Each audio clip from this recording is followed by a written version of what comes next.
Welcome to the continuation of the Tuesday, September 24th Board of Education meeting. We have 7 board members present, none absent.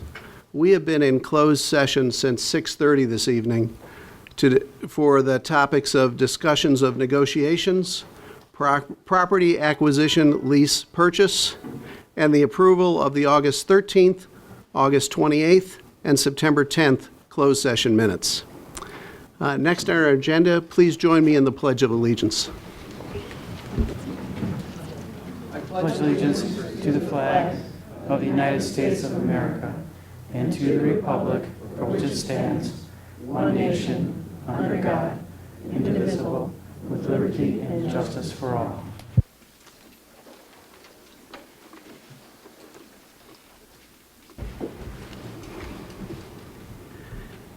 Next is the statutorily required public budget hearing as we pass the budget for the school year that we're already in, the 2013-2014 annual budget. So we have 7 board members present, none absent, and I'll turn it over to Mr. Purnell for an overview of the fiscal year 2014 budget.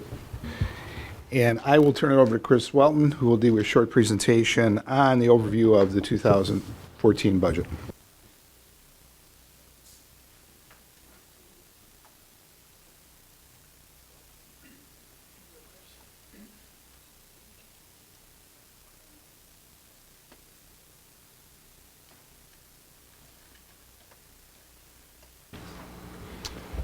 We have the final budget for you this evening.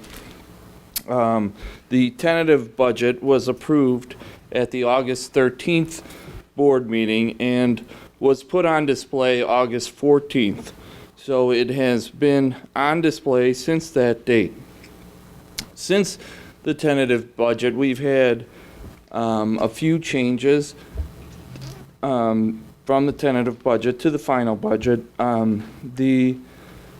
On the revenue side, we had the Elmhurst hospital tax exemption. We got clarification on the dollar amount of that exemption for the tax years 2009, 2010, and 2011.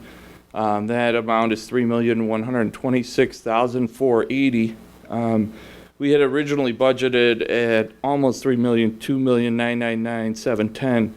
The change was a result of the difference. When we originally estimated, we had we were using the 2009 exemption percentage of 56.2% for this Center for Health, which then that exemption percentage increased in 2010 to 60.4, and 2011 61.6.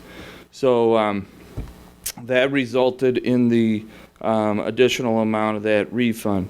We received more accurate estimate for corporate personal replacement taxes from the Department of Revenue. And we received some revised estimates from the State Board of Ed on some of our grant funding. As far as the expenditures, we were able to, at the tentative budget, we don't have all of the hiring done, so we have more accurate salary and benefit amounts. And then we also added the $500,000 allocation for non-recurring expenditures aimed at improving learning. The administration will develop a list that is vetted by staff to come up with that budget. Our mix of revenues, as you know, we're very reliant on local funds. Almost 90% of our revenues are funded locally, and we receive about 7% from the state and 3% from the federal government. From a revenue standpoint, this budget has the property taxes is 82.65%, which is limited to CPI, which has averaged 2.43 over the last 19 years, and 1.8% over the last 5 years. This budget includes the September 2013 tax collections from the 2012 tax extension, which was based on the 2011 CPI of 3%, and the spring first installment of the 2013 tax extension, which will be based on the 2012 CPI of 1.7%. General state aid was prorated for the second year in a row at 89%. The state of Illinois has improved on their delinquency, so they're now only 1 quarter behind instead of 2 quarters behind. So we did budget for 4 quarterly payments as far as mandated categoricals. On the expenditure side, our mix of expenditures we are a service organization, so we are 65.34% on salaries, 13.19% on benefits. So almost 80% is related to staffing. And our salary increases are a combination of the salary increases, which are at CPI or less for all of our staff members, and increases in staffing. And the staffing increases that we have this year were for additional teachers and additional teacher aides that were required in order to serve the needs of our students. The 1.0 that you see for the special ed director is not really a 1.0. It looks like a 1.0, but we actually had 2 retired special ed directors splitting that duty in the past, and so that's just the way it looks in position control. The 0.85 reduction, that has to do with the change in campus supervisors and hallway monitors. So in summary on the final budget, we have revenues in our operating funds of $106,126,716, expenditures of $106,517,180. That results in a net loss of $390,464, but that results in our fund balance at the end of the fiscal year to be at 35.24%, and that is above our target fund balance level for the operating funds. On the non-operating side, the capital projects in life safety, the only revenue source they have is interest income, $630 in capital projects and $1,625 in life safety.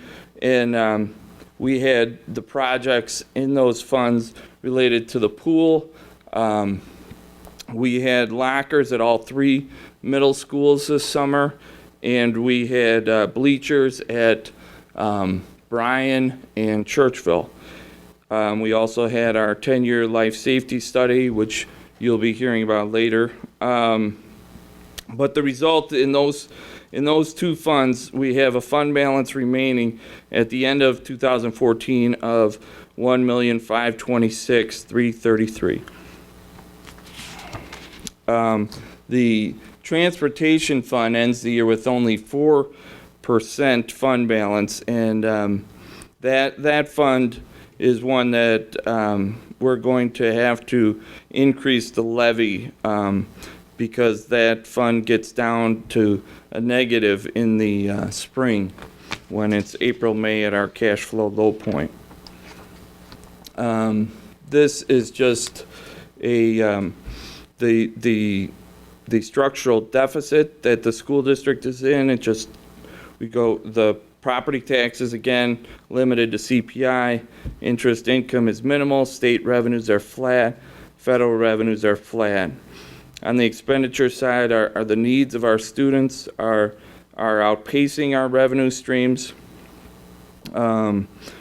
largely that's related to enrollment and the increased needs of our students, the technology needs, salary. As I said earlier, it's salary increases are our regular increases plus the increases in staffing. Healthcare benefits, we actually have been doing much better than trend with our staff and our premium increases, and that has resulted in some of the positive, better than expected financial years we've had. But it's still a concern going forward that healthcare costs are considerably more than the CPI increases. Healthcare trend around 8%. The budget reductions we've had over the past 3 years has helped to mitigate that structural deficit. We continue to be concerned about the pension shift. I just put a little data table so that you have an idea of the impact that could happen if it's passed. This shows that 0.5% is 259,577, and this shows the cumulative effect of 8 years of that shift from the state to the local, being 9,344,772. We talk a lot about our operating funds, but we also have our long-term maintenance of our facilities. We have 1.5 million square feet in 15 buildings, and those fund balances are at 1.5 million in the Life Safety and Capital Projects Fund. The next steps related to the budget, we will be monitoring the budget to actual on a monthly basis with the Finance Committee. We're going to do an extra round of 5-year projections. PMA will be here October 22nd board meeting to talk about 5-year projections for the district. And then they're going to come back to update the projections in January after the 2013 CPI comes out. And we might have a little better in January than October look at staffing. We will soon have the audit report from the auditors, but we've already talked about fiscal year 13, but that'll be November, December. And then soon after that, we have the tentative tax levy in November and the tax levy in December, and then the whole process starts over again. For the budget for next year. For the 2015 year, we'll start talking about staffing, et cetera, in February, March. So that's really my presentation on the 13-14 audit. Thank you, Mr. Welton. Now, are there any questions from the board for Mr. Welton? No? Karen? Chris, when you show the projected numbers, Chris, when you show the, just to give people a sense of the pension shift, when you talk about the cumulative given over the 8 years, that's based on current head count, so. Current you're just trying to- 2013 right, salaries. Right, so you, and, as this budget presentation shows, is that we're adding head count based on enrollment and based on the needs of the students. So I just want to, make sure that people Right, this are is clear just there. an This is not estimate. a number. Right. that I just we can wanted count to on. give you an idea of what this could, and the impact that this could have on our budget moving forward.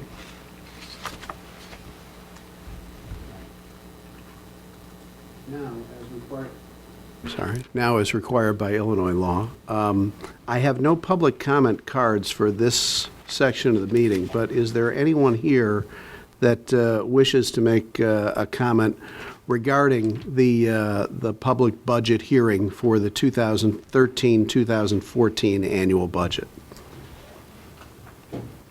Hearing none, and hearing no further comments from the board, then I declare the public budget hearing for the 2013-2014 budget for School District 205 adjourned, and we can return to our regular meeting. So with that, let me say I appreciate everyone's patience this evening, but we're not given a lot of leeway into when this budget hearing appears in our meeting sequence.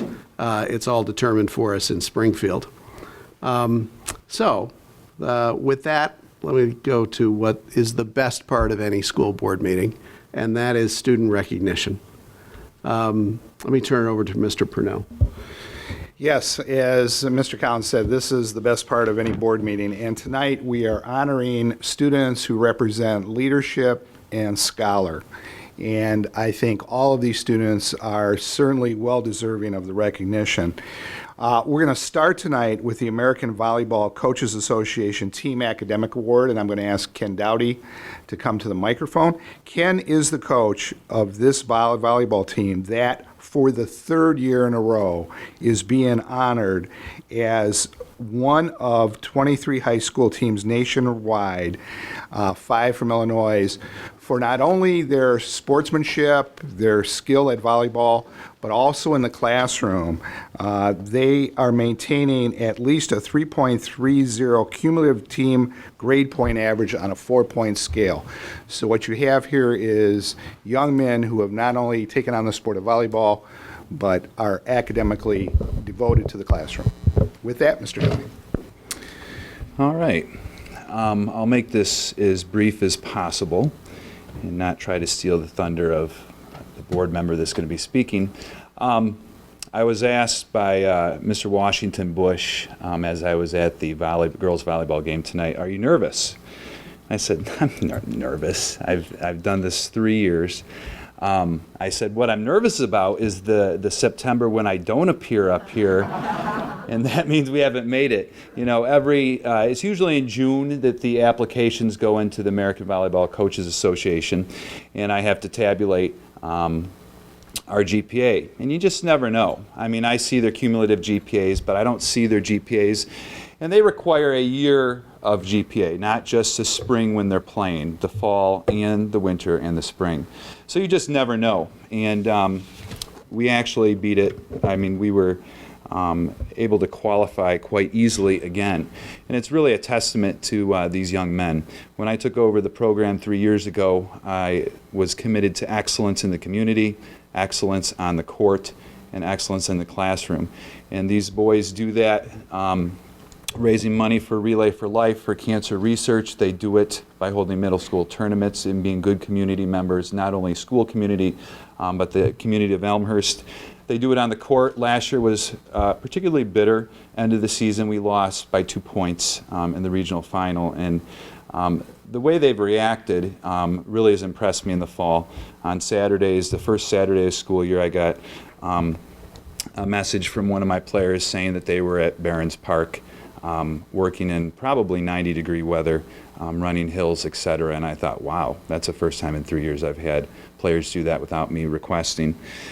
Most importantly, and I think they realize they're probably not going to have pro careers in volleyball, unless it's beach, is excellence in the classroom.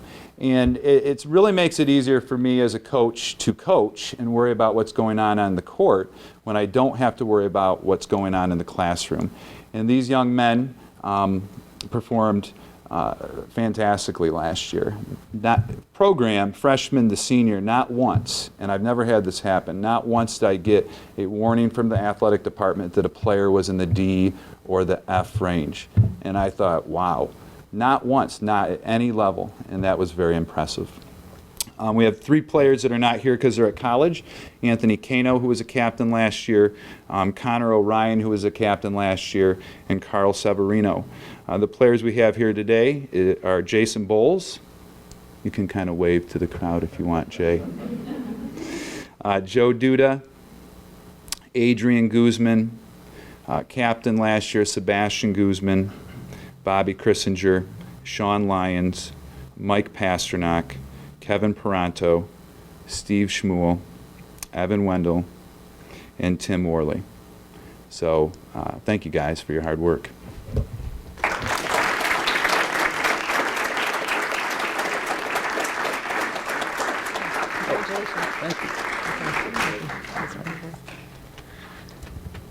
Thank you for those words. I'm not going to add anything else. That was great. We are so proud of you. I'm going to go ahead and read the proclamation. Whereas for the third year in a row, York Community High School's boys volleyball team was honored as an All-American academic team by the American Volleyball Coaches Association. And whereas the AVCA honors teams with at least a 3.3 cumulative GPA on a 4.0 scale, and the York team, which maintain a 3.544 cumulative GPA during the 2012-13 school year, is one of only 23 boys teams in the nation to receive the award, and only one of 5 in Illinois. And whereas the effort, dedication, and attitude developed through the sport of volleyball has a lifelong effect on the members of the team and on other student athletes. And whereas this accomplishment brings pride and prestige to York Community High School, District 205, and the families of these students in the community. Now therefore be it resolved that the Board of Education and administration of Elmhurst Community Unit School District 205 express deep appreciation and congratulations to Coach Ken Dowdy, co-captains Anthony Cano, Sebastian Guzman, and Connor O'Ryan, and team members Jason Bowles, Joseph Duda, Adrian Guzman, Robert Chrissinger, Sean Lyons, Michael Pasternak, Kevin Peranto, Stephen Schmuel, Carl Severino, Evan Wendell, and Tim Worley for their outstanding performance during the 2013 season. Thank you.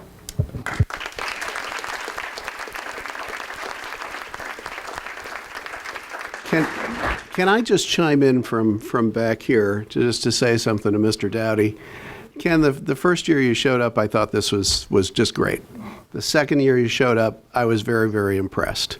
I have to say, for the third year, I'm planning on just making this an annual event. No pressure, but thank you for all you do. No problem.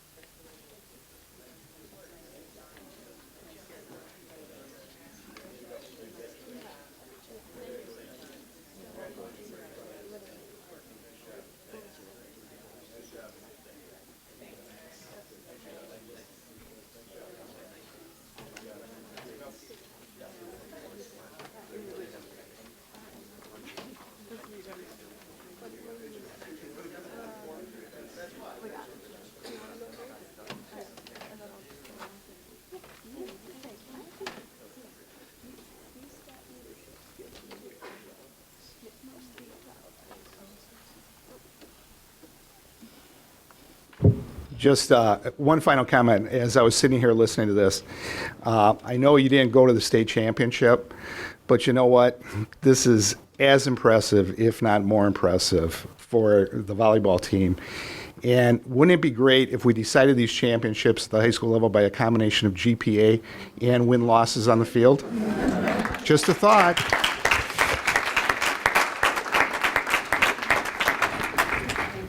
Next, it's my pleasure to introduce York Principal Diana Smith, and Diana has 2 sets of National Merit Scholarship semifinalists to announce this evening. This is also becoming an annual ritual, and so I'm going to turn it over to Diana. Again, in the classroom, these students have been just exceptional scholars.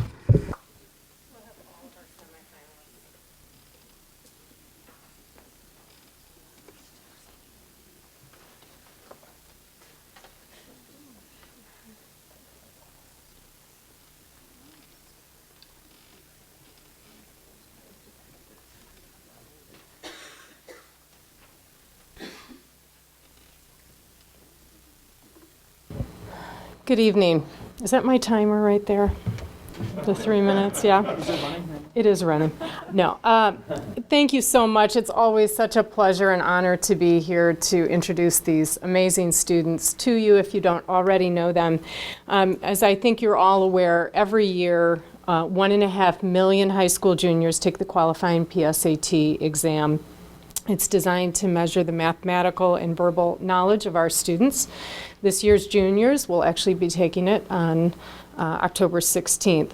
The National Merit Scholarship Corporation sponsors two programs, the National Achievement Scholarship Program and the National Merit Scholarship Program. And tonight, you're about to meet the semifinalists in these two prestigious programs who are now going to go on to be considered for finalist status and a lot of money in scholarships. The National Achievement Scholarship Program recognizes the top Black high school students nationwide for their achievement on the PSAT. Those students who are in the top 1% nationwide are designated as semifinalists. It's my pleasure to introduce York's first National Achievement Scholarship semifinalist, Samantha Harrell.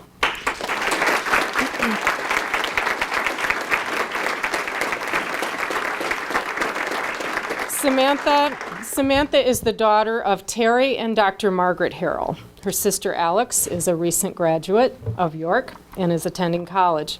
Sammy said she was a bit of a troublemaker when she was in elementary school. I wasn't sure what that looked like. It's kind of hard to imagine. She said it was because she was very talkative. I didn't know that would make you a troublemaker. She cites Miss Rasmussen, a teacher in elementary school, who encouraged her to be both creative and focused. And also Mr. Ken Dowdy, her teacher and coach, who inspired her with a love of history. Samantha is looking at a number of prestigious schools, including Drexel and Washington U, wants to go into civil engineering because she wants to create something that will last, and plans to have at least a street named after her. I'm thinking more like a city.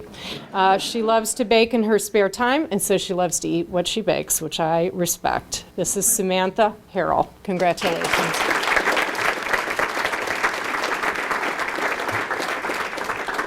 And the top 1% of all juniors nationwide in the PSAT are considered our National Merit semifinalists, and they go on again to be considered for the designation of National Merit finalists for being eligible for a total of $35 million in scholarship awards. Not just you guys, but everybody.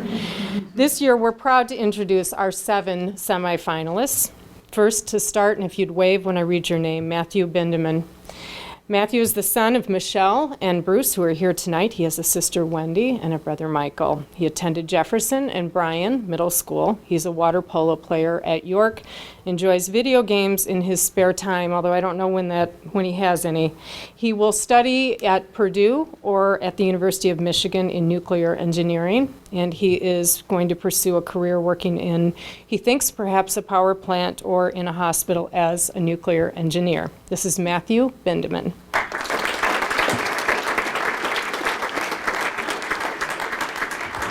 Gloria Frank.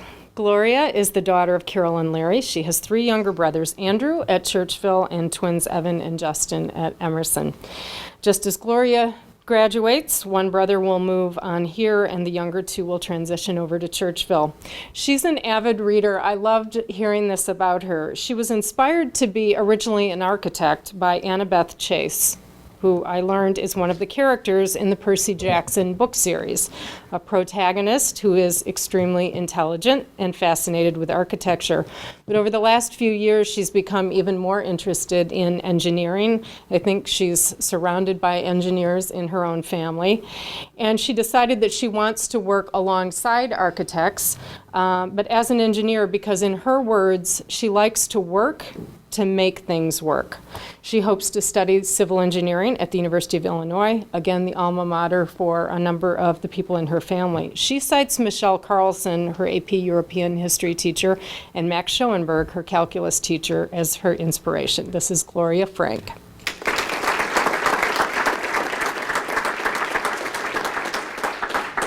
Joseph Kesslering is the son of Jim and Christy. He has 3 younger sisters. Had his hands full. Katie at York and Sarah and Claire at Lincoln.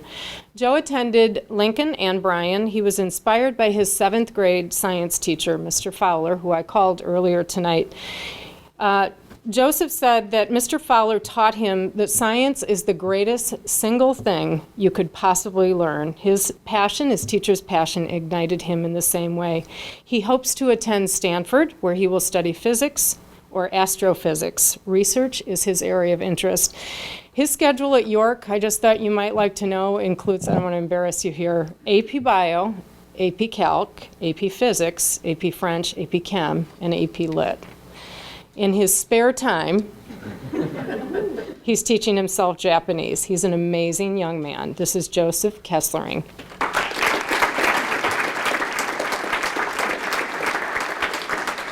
And Andrew Moranti, who I really enjoyed talking to today. He is the son of Janice and Vincent. He attended Emerson in Churchville. He's applying to MIT, Carnegie Mellon, and the University of Illinois. Eugenia is his sister, who we remember very well. She was a very talented student at York. She's currently attending medical school at Northwestern. He said they had a different type of sibling rivalry in their house. And I'm guessing if getting a good ACT score was part of that. I'm not really sure who would have won. I do know that Andrew scored a perfect 36 this year. He credits, there you go. All right. When asked about the teachers that motivated him, he said every one of them in a different way. He said they had all motivated him in very different ways. He plans to double major in electrical engineering and computer science. In his spare time, he likes to play something called Roadblock, which I wasn't familiar with, where you make your own game. He loves to ride bikes and watches not a lot of TV as well. This is Andrew Moranti.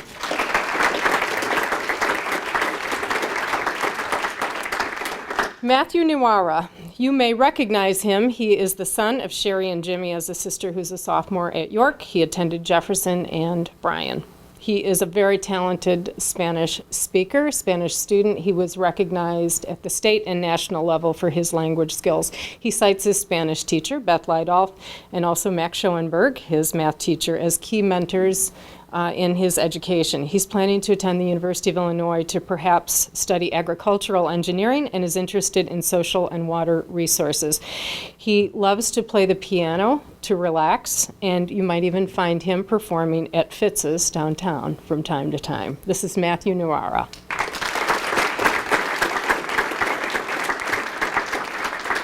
Also want to introduce Eric Patterson, who's not here tonight. He's the son of Jack and Linda Patterson. He has a sister at York. He's a member of our symphonic band, and he's in a soccer game tonight. So let's have a round of applause as well for Eric. And then finally, Paul Salamanca is the son of Christine and Paul. He has a sister, Emma, who attends Edison. He loves that his grandparents live with him, and that he treasures the opportunity to be able to go home at lunch every day to see them most days for lunch. He's pursuing Columbia in New York or Cornell and George Washington to study biochem and then medicine. He hopes to one day return to his native Philippines to serve his country. He cites Kathy Van Hook as a great mentor and role model in science, and also through the Med Careers program, which he's participating in. He's also been inspired, his father is here tonight, by his father's mother, who was a physician and the head of the OBGYN unit at a hospital in the Philippines. We nearly lost Paul to the Math and Science Academy, and we both agreed today. It's been our great fortune, I think, to keep him at York. This is Paul. Thank you.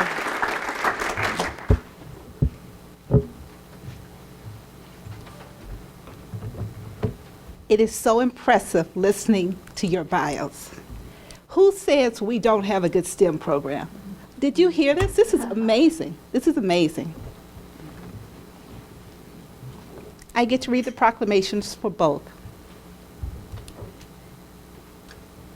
Whereas the National Achievement Scholarship Program is an academic competition established in 1964 to provide recognition for outstanding Black American high school students, and whereas to participate in this program, a student may enter both the National Achievement Program and the National Merit Program by taking the preliminary SAT National Merit Scholarship Qualifying Test, and must meet other published requirements for participation, and whereas each year approximately 3,100 outstanding National Achievement Program participants are brought to the attention of about 1,500 four-year colleges and universities in the United States.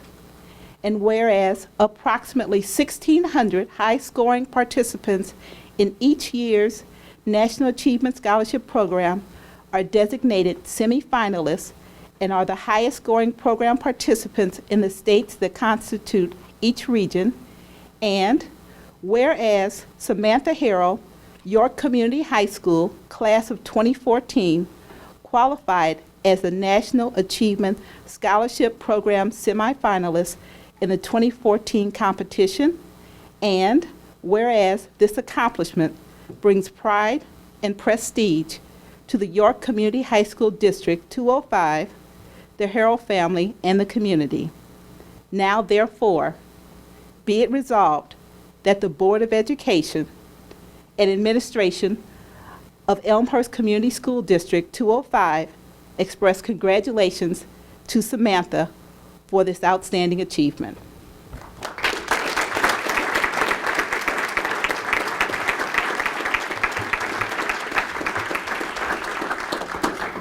And as I mentioned, I also have the opportunity, the pleasure to read both proclamations. Whereas the National Merit Scholarship Corporation, established in 1955, is recognized throughout America as the most prestigious indicator of academic excellence. And whereas this program encourages excellence by identifying high school students whose performance on the preliminary SAT, National Merit Scholarship qualifying test, ranks them among the most academically talented students in the nation. And whereas York Community High School students Matthew Benderman, Gloria Frank, Joseph Kesserling, Andrew Moranti, Matthew Niera, Eric Patterson, and Paul Salamanca qualified as National Merit Scholarship semifinalists in the 2014 competition, representing less than 1% of the U.S. high school seniors, including the highest scoring entrants in each state. And whereas this accomplishment brings pride and prestige to York Community High School, District 205, their families, and these students and the community. Now, therefore, be it resolved that the Board of Education and Administration of Elmhurst Community Unit School District 205 express congratulations to these students for this outstanding achievement.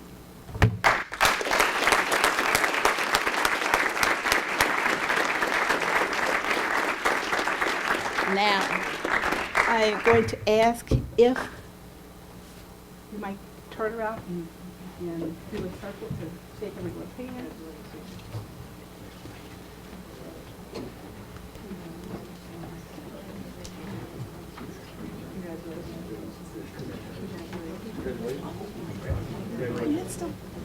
Oh, wait, please, can I shake your hand?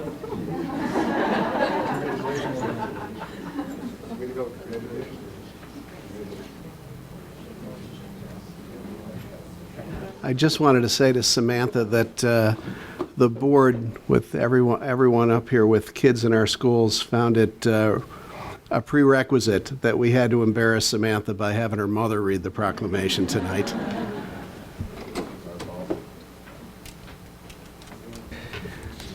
It's my pleasure to ask Maureen Mohan to come up and speak about the J. Kyle Braid Leadership Foundation and the selection of those students this evening.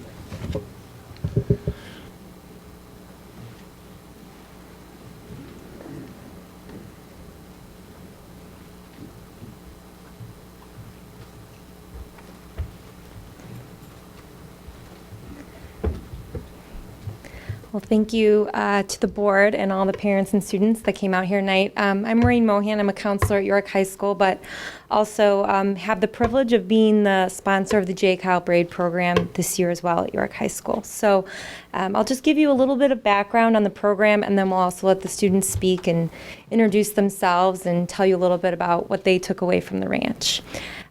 Just so you have a little bit of background about the program, the J. Kyle Braid Ranch, which is in Villa Grove, Colorado, began in 1994 when Ken and Colleen Braid unfortunately lost their only son, Kyle, when he was a sophomore going into his junior year to a steroid overdose. So what they decided to do to carry on Kyle's legacy is to create a ranch where they would have students of the age Kyle was when he lost his life come to the ranch and learn how to be better leaders. So these students, any high school that partners with the J. Kyle Braid program, gets to pick 2 boys and 2 girls finishing their sophomore year, going into their junior year, to attend the ranch. Part of the criteria to attend the ranch is to be a top athlete in their school, as well as a peer amongst their leaders. So these students went through a very extensive process to earn that scholarship and to learn more about how to be better leaders at the ranch. Some of the things they learned were from the book by Sean Covey, The 7 Habits of Highly Effective Teens. So they had 30 hours of classroom work, as well as some very fun activities that they'll tell you a little bit more about. So without further ado, I'm very lucky to work with these fine students, and I'll let them introduce each other and tell you a little bit about what they took away from the ranch. Well, this is Annie Viola, and she plays basketball and soccer for York. And one of her favorite parts of the ranch was getting to go whitewater rafting, which we did one day. And part of it, you got to jump off this big rock into the water, and it helped Annie to get out of her comfort zone. Okay, this is Katie, and she plays tennis. Her favorite part of the ranch was getting to know all the girls, and she enjoyed it because she got to collaborate with them, and also she gets to see them at school sporting events, so she enjoys that too. All right, this is Matt Hogan. He runs cross country and track, and when we were at the ranch, we were very lucky. We got to sit through those 30 classroom hours with a licensed mental health counselor, I believe it was, and we got to learn a lot of valuable life lessons. And what Matt came back with was better communication skills, and he learned how furthering your communication skills can help with so many things in daily life. This is Frank Boris. He plays football and wrestling, and through all those hours of classroom and the activities that we did, he learned about how one person can affect so many people, and they like to call it the ripple effect at the ranch, and it's basically about how one person can go back and affect a few people who then go out and affect the rest of the community, and they just said that we can make a big difference in our community, just one person at the room. So thank you so much. These are your junior J. Kyle Braid students for this year.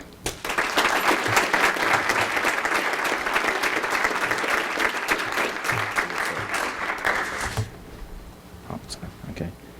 Congratulations. It is quite a prestigious honor. The program is national in nature and recognized by many colleges and universities as a very prestigious award, and so you guys have really accomplished a lot. And that and your commitment to bringing healthy choices, good choices back to the community here and educating and teaching and helping is commendable. So I will read the proclamation. Whereas the mission of the J. Kyle Braid Leadership Foundation is to identify and select young adults who exhibit leadership potential, have a strong sense of moral values, and possess the compassion necessary to improve their world. And whereas the J. Kyle Braid Leadership Camp experience in Villa Grove, Colorado, is offered to only a select few high school students who have been screened through a highly competitive process. And whereas York Community High School students Annie Viola, Catherine Rick, Frank Voris, and Matthew Hogan were selected to participate in the J. Kyle Braid Leadership Camp under the guidance of positive role models and trained professionals, and have developed leadership skills that promote responsible decision-making and increased self-esteem. And whereas this accomplishment brings pride and prestige to York Community High School, District 205, the families of these students, and the community, now therefore be it resolved that the Board of Education and Administration of Elmhurst Community Unit School District 205 express congratulations to these students for this outstanding achievement.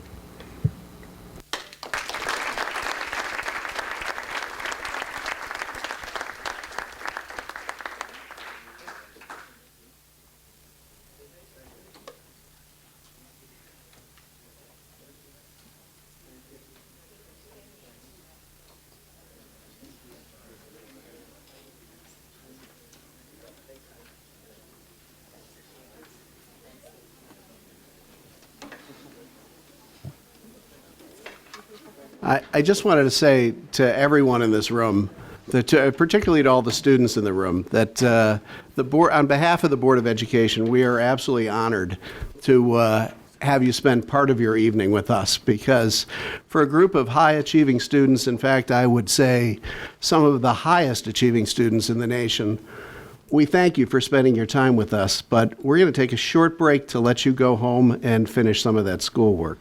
Before we do that, though, I have one more announcement before we break up. Apologize. No, that's okay. We didn't rehearse this. So, as good as this is there more? Yes, there is. If you didn't hear, U.S. Secretary of Education Arnie Duncan today recognized and named 286 schools as the 2013 national cohort of National Blue Ribbon Schools. This is based on schools nationwide who are recognized for their academic excellence and their progress in improving student academic achievement. And I am proud to announce that Sandburg Middle School has been named one of 3 middle schools in the state of Illinois as a national blue ribbon school, and one of only 11 public schools in Illinois to be recognized as such. This is the second time, by the way, for Sandburg. They were a national blue ribbon school in 2007. So I just want to say congratulations to Sandburg and to all their faculty, and really all the faculty of Elmhurst, because I think this is just another example of the excellence that I think our staff, parents coming together, a Board of Education who are really striving for excellence for our students. And this is the second year in a row that Elmhurst has been named as Schools for National Blue Ribbon. We had 2 last year and Sandburg this year. So congratulations to all. We happen to have Amy Reed in the audience, the principal of Sandburg. Amy, if you want to stand up, and we'll give you just a quick round of applause.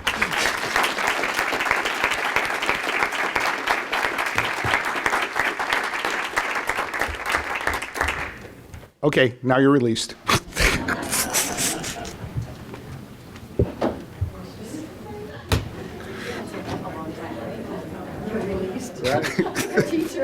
right. We tell the puppy, okay, free.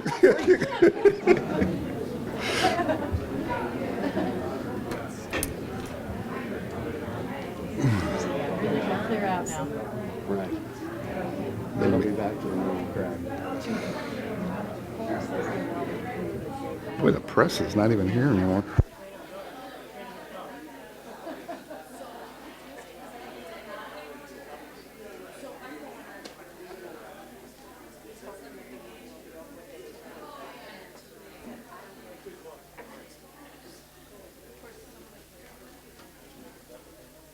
Okay, the next thing on our agenda then is public comments. Now, I have no blue cards up here. Is there anyone here this evening that wants to make a public comment? Okay, hearing none, let's move on to the next section of our agenda, which is Superintendent's Communications. Mr. Pernell. Yes, there are 2 items under Superintendent Communication this evening. The first one is Freedom of Information Act requests. We had 3 since the past month. 1 requesting the home addresses of Board of Education members, which was denied. 1 regarding our REACH data, which was granted, and 1 regarding the job description for nurses, which was also granted. So those are the 3 Freedom of Information Act requests that we had this month. Second item under communication is a review of the 10-year life safety survey. Mr. Welton will give a brief overview. The board has seen these before, but later on in the agenda you will be asked to pass a resolution related to our 10-year life safety survey. And so Chris will do a quick overview of those this evening for later on in the agenda for the resolution. Chris?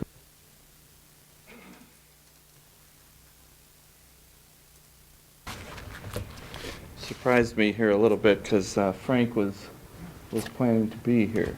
So maybe he just stepped out. There he is. I think I'll let Frank handle this one. Mr. Shu, you're up. Frank, you are up.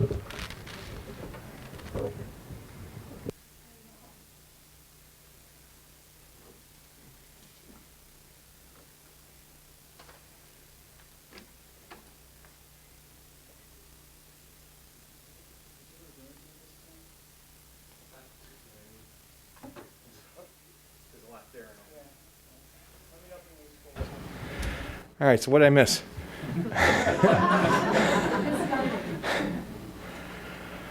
I don't know what the introduction was, but obviously we have come upon our 10-year requirement to file a life safety survey with the State Board of Education through the Regional Board of Education. We have we hired White to do that work. The survey has been completed, and we've gone over it multiple times to make it so that it covered everything that we're required to do and to do so in a plan that is hopefully affordable. The document, which is rather lengthy, in the board docs, you'll see there's three kinds of work, priority codes A, B, and C.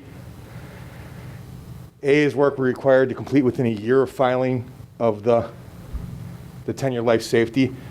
That's part of the reason for the timing for bringing it to you at the September board meeting and not earlier when the survey was first completed. So we have next summer to work on those projects instead of having a July due date.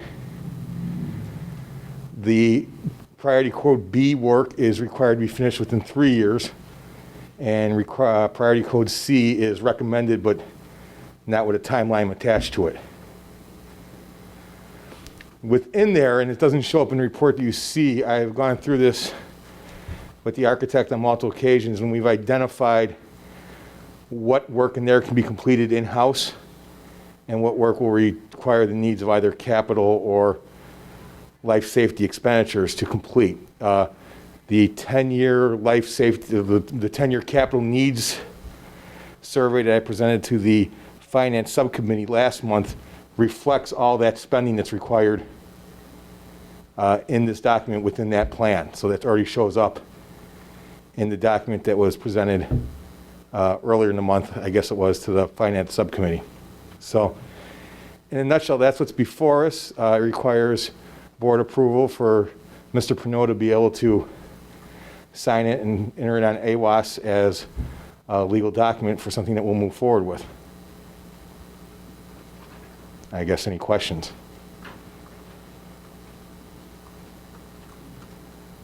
So Frank, do you think you can stretch the $1.5 million to cover all this that we have in the budget? No. And though, as lengthy as this document is, it's not quite as bad as it looks. There's a lot of repetitive line items there for what would be on their own relatively small items like lock sets and door hardware and closers and things like that. But it adds up. The total requirement for door and door hardware in there is probably somewhere in the $600,000 to $750,000 range. So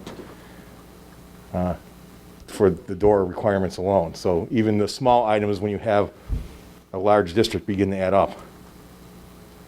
So you're telling us we have our work cut out for us to find the funding to do all this? Correct. And Okay. the numbers needed are reflected in the 10-year capital plan that was presented earlier this month.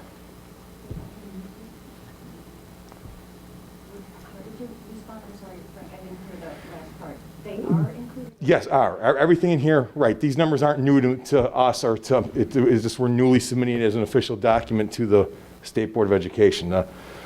Both the spring update and the more detailed update earlier this month for 10-year capital needs included estimates on most of these projects, so, and now all of them. John, did you have a question? Yeah, I'm just trying to understand how this relates to the life safety bonds that were authorized recently. Will that fund some of this, all of this? The life safety bonds that we issued this past year were spent on life safety amendments that we wrote for the projects at York that were worked on this summer. Chris, those were in the fund balance that you presented back as part of the budget, right? So that money that was raised was already included in that fund balance, which becomes $1.5 million at the end of this year. Those bonds were in the beginning fund balance.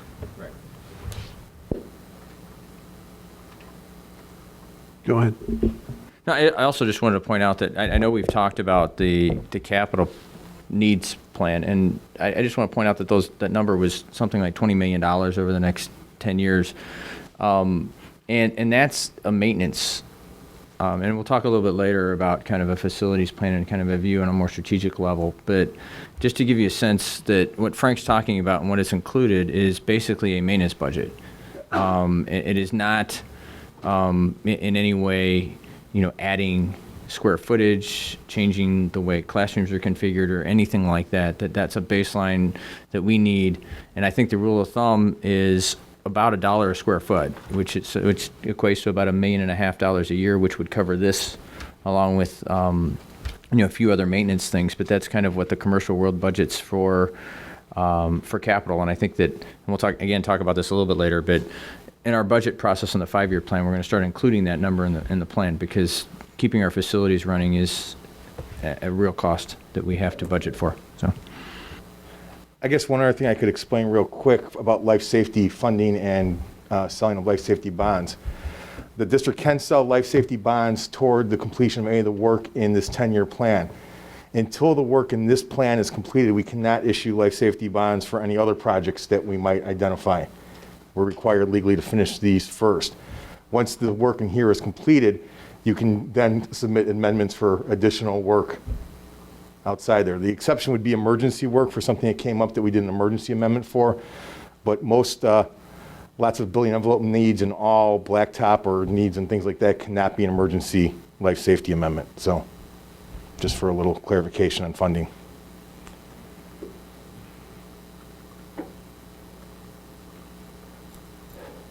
Anything else? Karen? Actually, it kind of ties all this stuff up, right? So in Chris's budget report, he talked about a 5-year projections. Mr. Bloom had talked about that's, what we're going to start to do in the Finance and Operations Committee, and then talk about it in board meetings.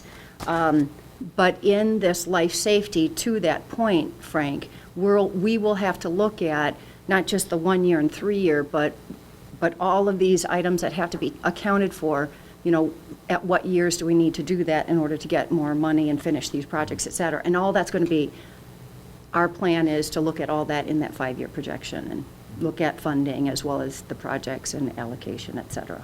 Okay. Margaret? Maybe just a quick clarification. And I thought I heard this correct. A was 1 year, B was 3 years, and C is recommended. Correct. But does not require us to There's no time. Yeah, there's not a time scale or there's not an obligation to the state to finish it within a given amount of time. Okay, thank you.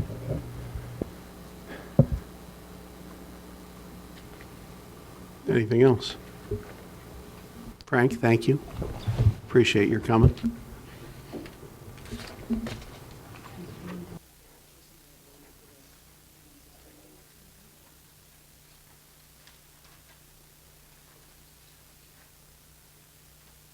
Next on our agenda is the approval of August 13th, 2013, August 28th, 2013, and September 10th, 2013 Board of Education meeting minutes.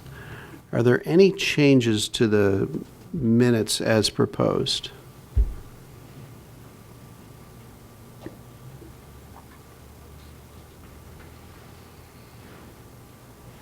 Anyone? Then hearing none, those minutes stand as submitted.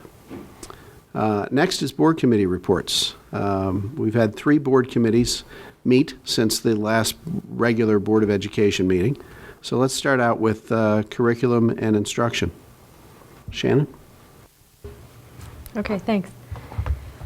The minutes will be posted tomorrow. I just wanted to make sure board members knew in our committee guidelines, we have 7 business days, so that's why they're not posted yet.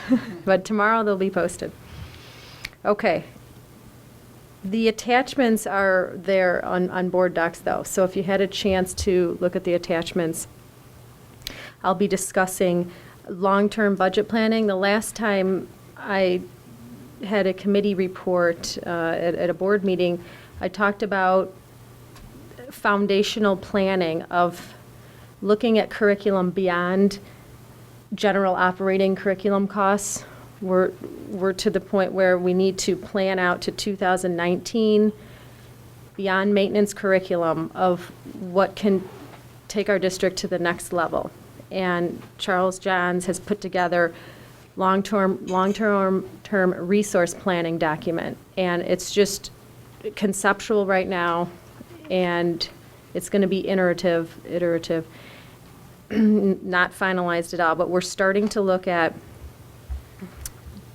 moving, as I said, moving to 2019.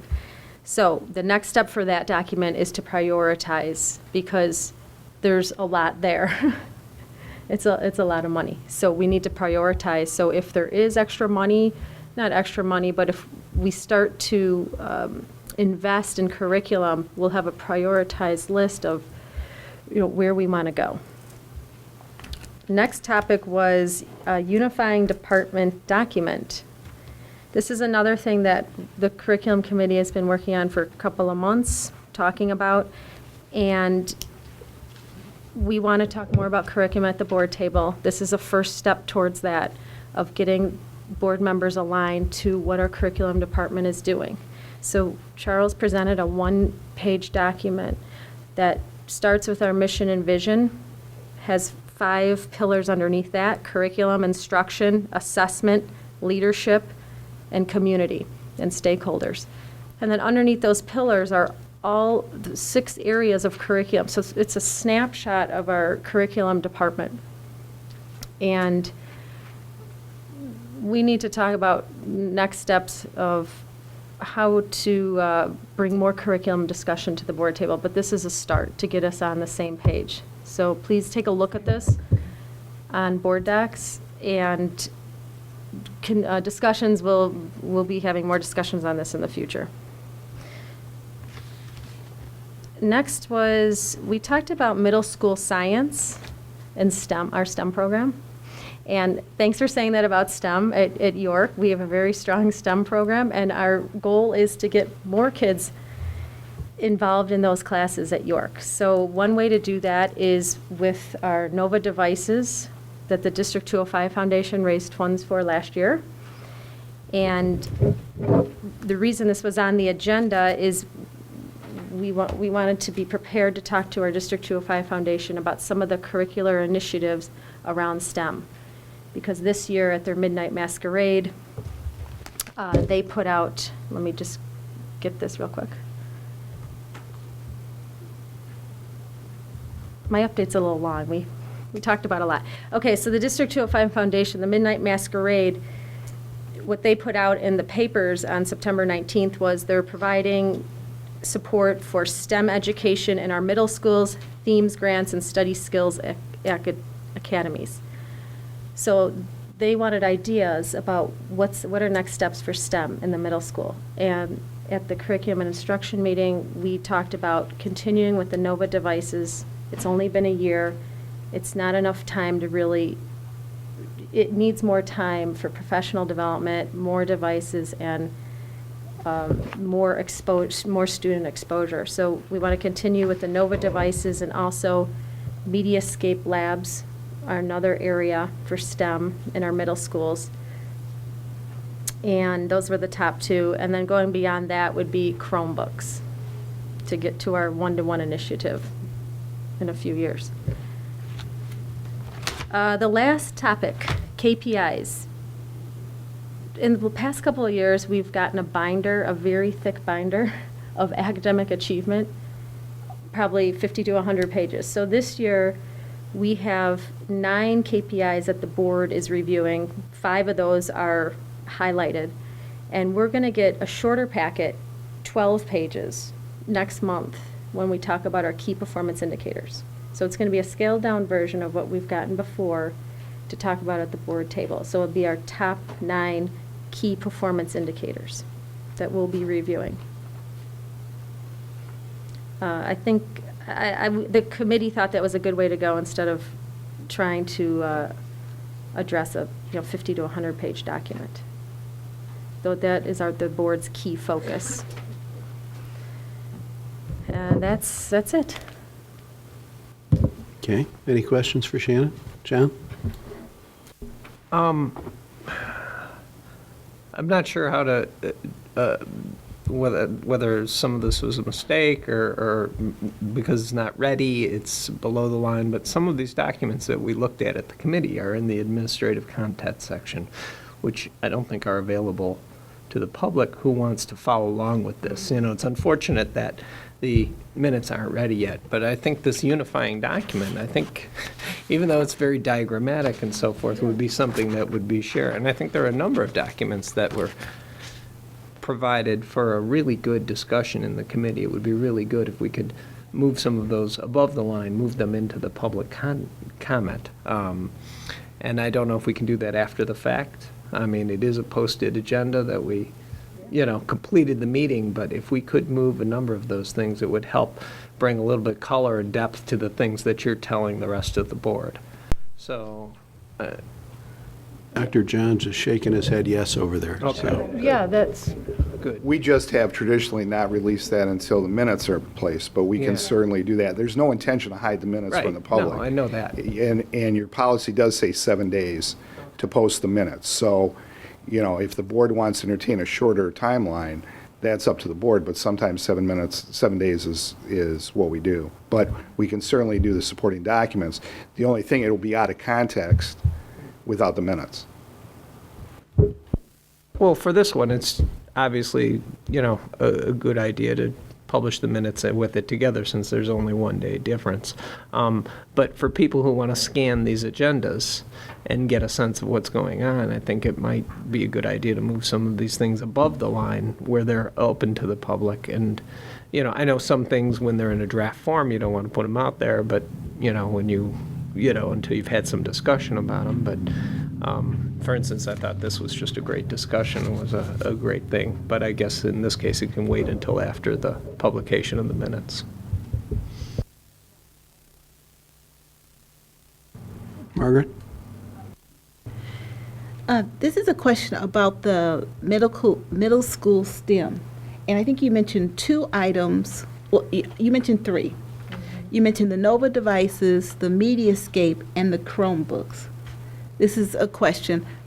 In those, moving forward, those items, is that the complete project? So is professional development, all those things tied into those items?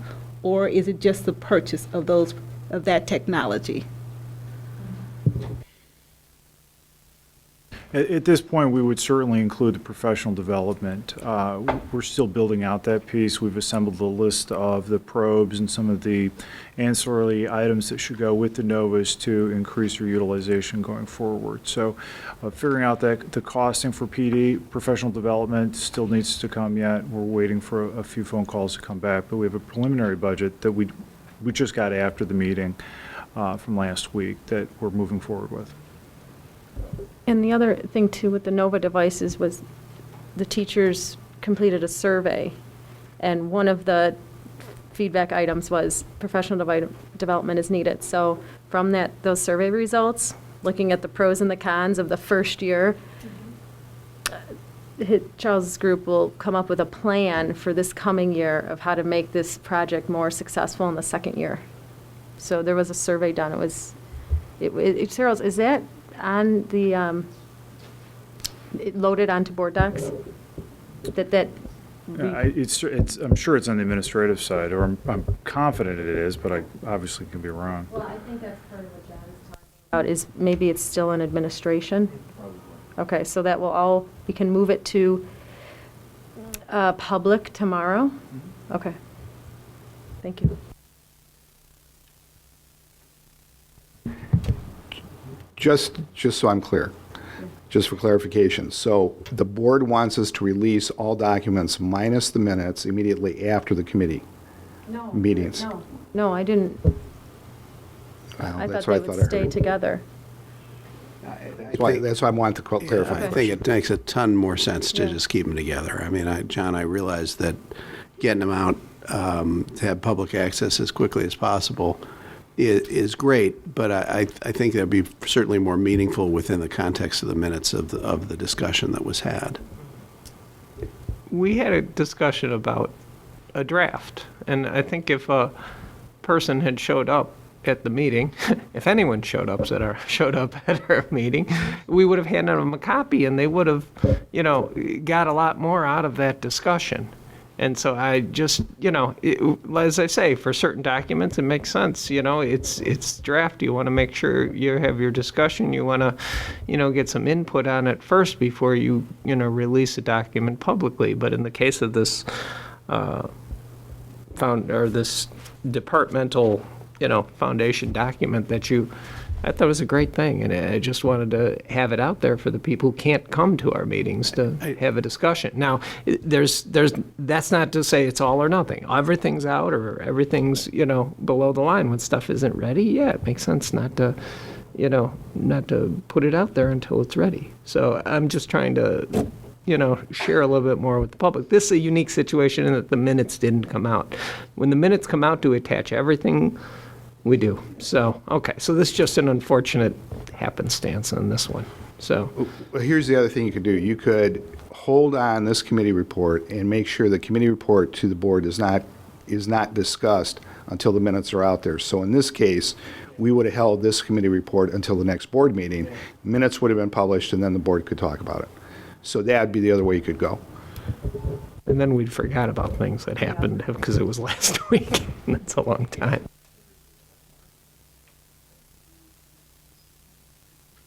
Karen? I just wanted to recap, I think it's next month, October, we're going to see the DPIs, and I know that we had a very good board discussion a couple months ago when Dave had all the DPIs on a board meeting agenda, and Charles Brandel, really talked to us about being able to, instead of looking at it just from an overall numbers perspective, but, taking out sections of the students and how are they performing and what does that look like. I thought that was a really healthy discussion at the board table that we would want, and I don't know, I'm not on the committee, so I don't know what the big document versus the streamlined version is going to be, as long as we as a board don't get that lost, because we as a board said that that was important for us to see. The narrowing of student performance gap is one of the KPIs, so that is covered. It's the degree of granularity is going to be different than it's been in the past, where Charles and I went on with great detail. It will be less granular than that. We'll be grouping age groups of students together when looking at the gaps. Chris? I understand age groups, so you seventh graders and whatnot, but I think what Karen's getting at, and I'm fully support, is, in my way of looking at things, things could be great on average, but I'm asking about how the third quartile does, or, what's the fifth decile? I mean, are we adding growth at every level, which is one of the main goals in the mission statement that we have. And so I think that the desire would be to, not look at 100 of these, look at 9, but within those 9, be able to drill down not across this building versus that building versus that building, but when you start segmenting based upon academic performance and academic growth, where did this cohort group come in, and then where did it end, and by decile, by starting point or something, so we can figure out. I mean, the ultimate question is how much value are we adding, and to every kid. And so that's what I would love to have the conversation around, not just an average of what did the seventh graders do, but how did that kid that came in as a C student do? So I think that's I think Karen kind of brought that up, and that's exactly what I'm focused on. Well, and we talked about as a full board that that's what our expectation was when we would see the student achievement data. And so I just wanted to make sure, you know, I wasn't at the committee meeting, I don't know what was discussed, but just to make sure that we, you know, once again set expectation.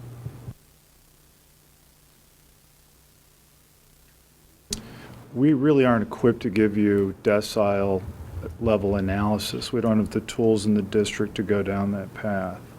It certainly isn't one of the KPIs, and so we haven't structured our data presentation in that regard. We can do it, it's just a much longer, painstaking process, and we need a data warehouse to do that. And so if you're looking for decile improvement at every grade level, you're looking at very lengthy, time-consuming work, even to prepare for the analysis. So we won't have that. It's not part of the KPIs. We can do it if that is the will of the board. Well, okay, so decile's a perfect world. I mean, quartiles, quintiles, half, I mean, so what can we drill down on? Because I just, you know, when you're looking at averages, you think you're doing okay, but the question again is, are we helping that C student? And so how do you answer that question with data? So to address that, in an efficient, easy manner, we established the cohort trajectory and tried to move the percentages of students above that line of best fit. The only way to achieve that is to move your middle students above that line. So that's part of the rationale that we had behind that whole use of the trajectory, trying to get up to, you know, ideally an 80% level, was to make sure that we move the middle students. So that is, of our KPIs, that's the one related to what I think you're getting at. So then can you look at spreads then? So if this is your trajectory, you can look at somebody that came in below the trajectory and how far up that group moved? Or, I mean, because I've seen the scattergrams, I mean, and we kind of look at it anecdotally with, you know, here's a shape and the shape looked kind of more like this, so we're doing well. I mean, can we get a little more on that? We have all the capacity to do it. It's how much time you want to spend on it. We have growth of all of our students. We can pick any student. We can pick a student who had, let's pretend, a 217 on a fall map and see if they grew the traditionally anticipated amount of, let's pretend, 7 points, and see if they actually met that. We will be providing percentages of students that made typical growth, which tells you, regardless of where students are the percentages of meeting the amount of growth or exceeding the amount of growth that NWEA maps with their sample size of well into the millions have set as typical growth measures. And you'll be able to see across all of our students, are they exceeding the expectations that it's the norm for the nation. So if we want to dial in closer and tighter than that, we can. That has not traditionally been part of the data presentations that we have. That's a different direction, but we can certainly do that. It's just, that part of it won't be ready for October. That part of it's not in the KPIs. Okay, and again, you're the pro. I don't want to tell you what I want you to run. I want to ask you the question that we're trying to solve, and we're definitely open to ways to look at it that, you know, both manage your time, resources, capability with what the tools you have. We know data warehouse is something we love to talk about. But again, I think the board has talked about how do we make sure the A students are improving, the B students are improving, the C students are improving, you know, and whatnot, and how much value. I mean, the real ultimate question is how much value are we adding? And so we can start with this. I mean, I'd love to see us progress towards something maybe a bit more granular, and we can have that discussion on an ongoing basis.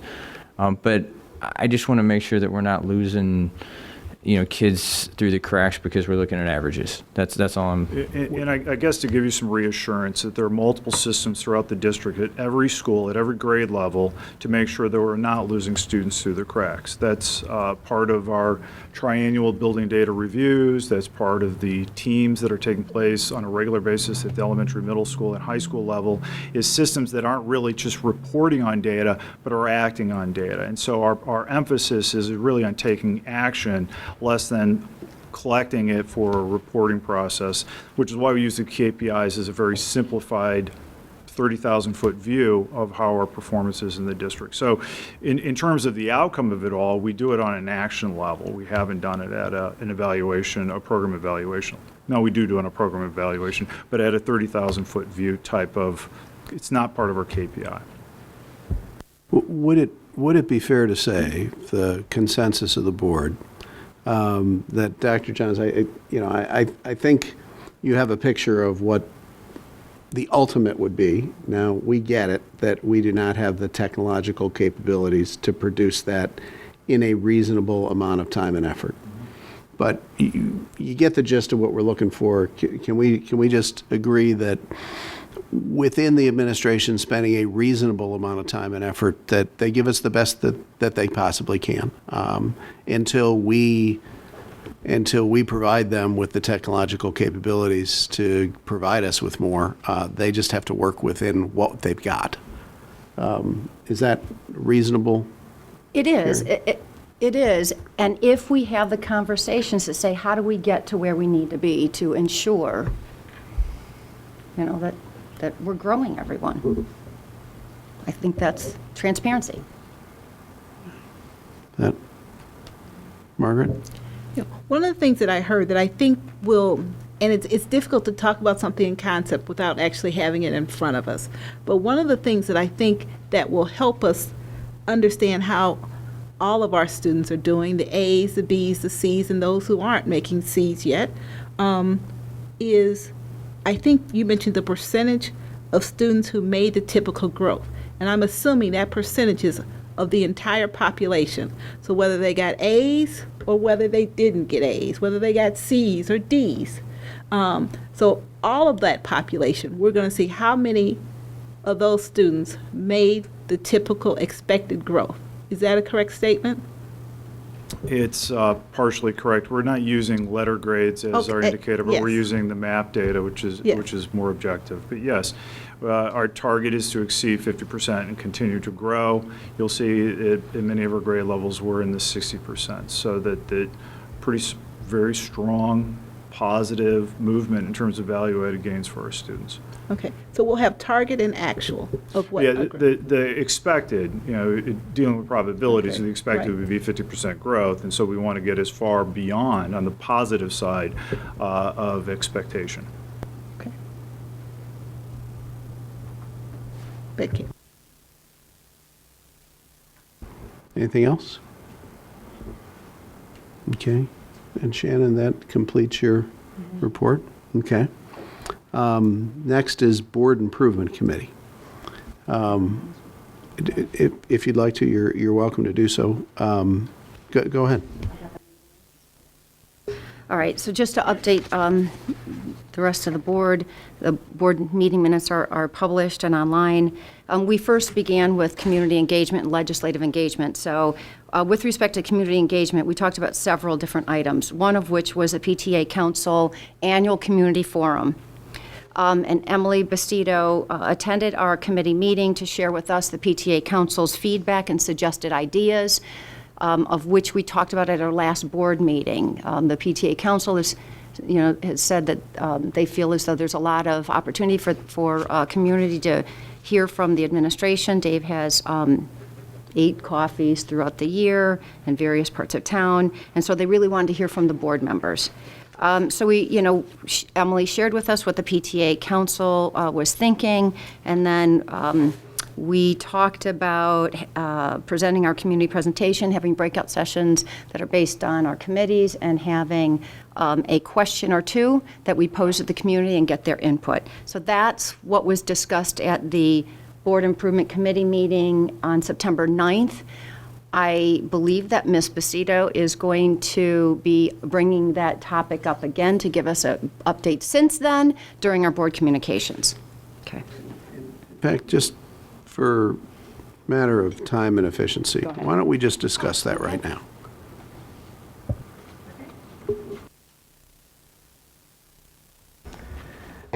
So since this meeting that we're talking about was actually before our last school board meeting, I believe, where we said that we would have each committee pick a few topics that we would discuss in breakout sessions. So since then, I've heard from the committees, and I do have a few topics, but I still think we need to talk about whether or not we want to do the slideshow presentation that we've been working on, to present it to one big room, and then talk about the slideshow itself, get feedback on the slideshow itself, and other topics that we decide tonight we want to talk about.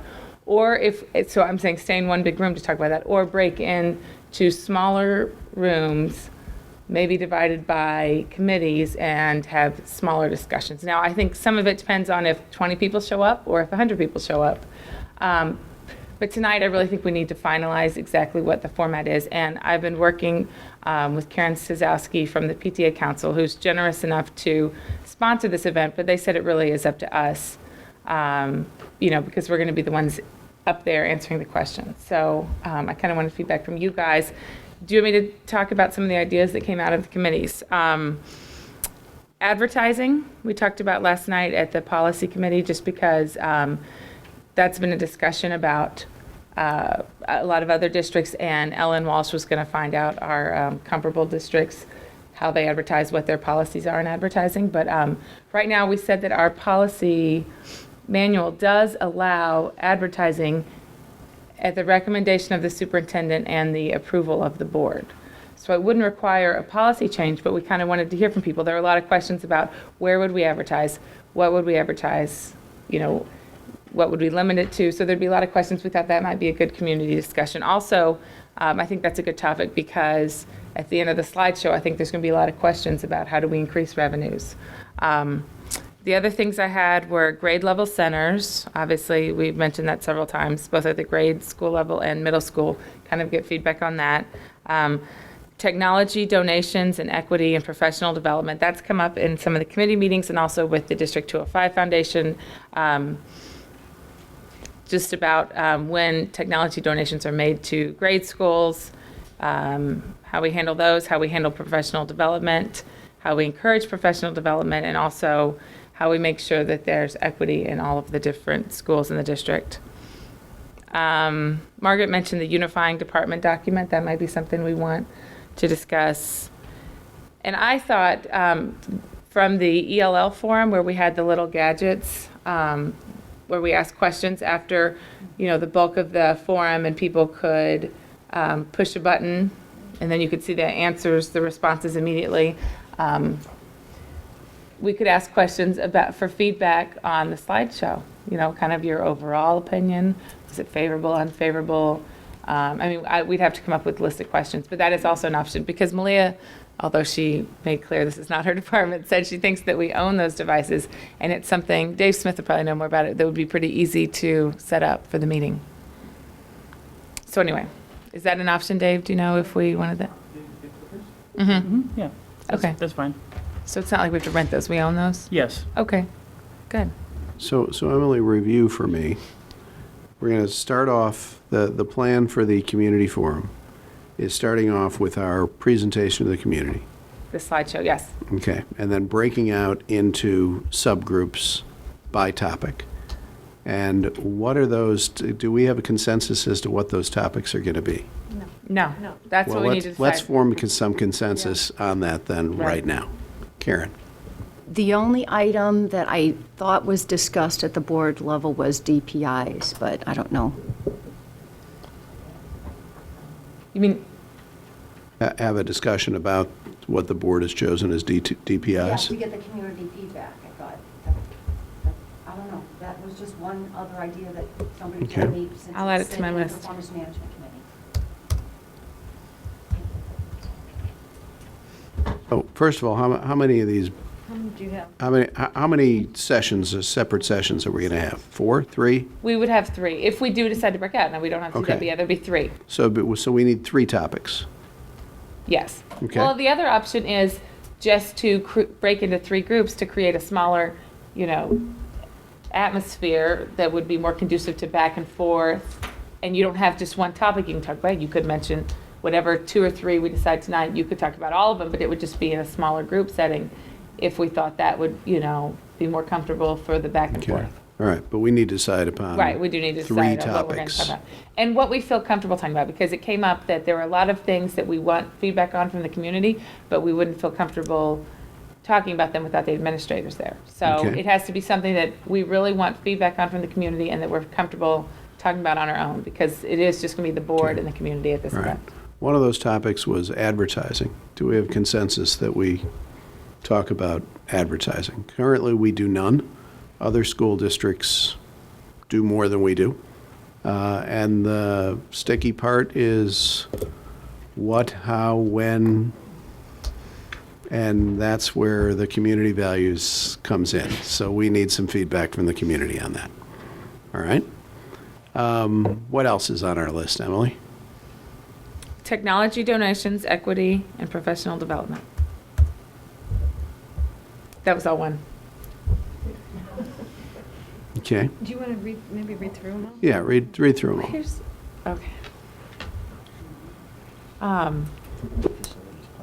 okay. Grade level centers, advertising, technology donations, future facilities plans, unifying department document, and TPIs.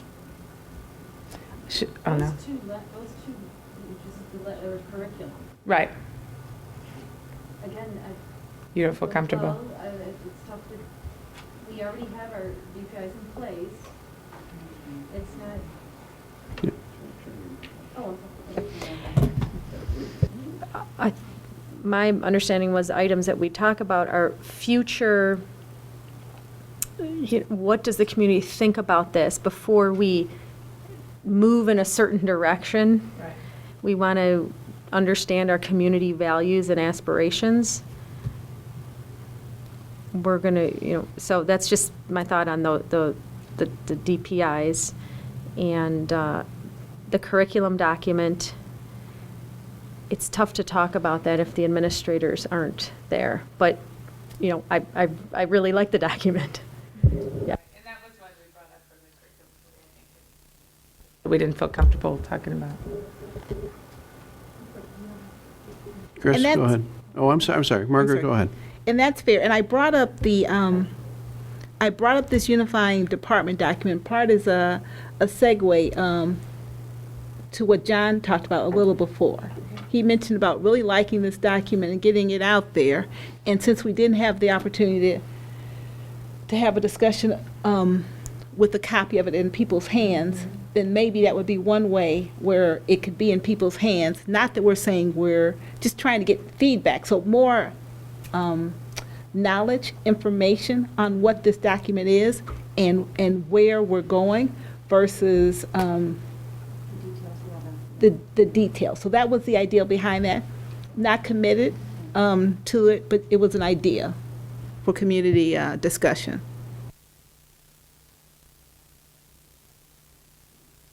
John? Just a little aside comment. The point of this meeting is to engage in a discussion.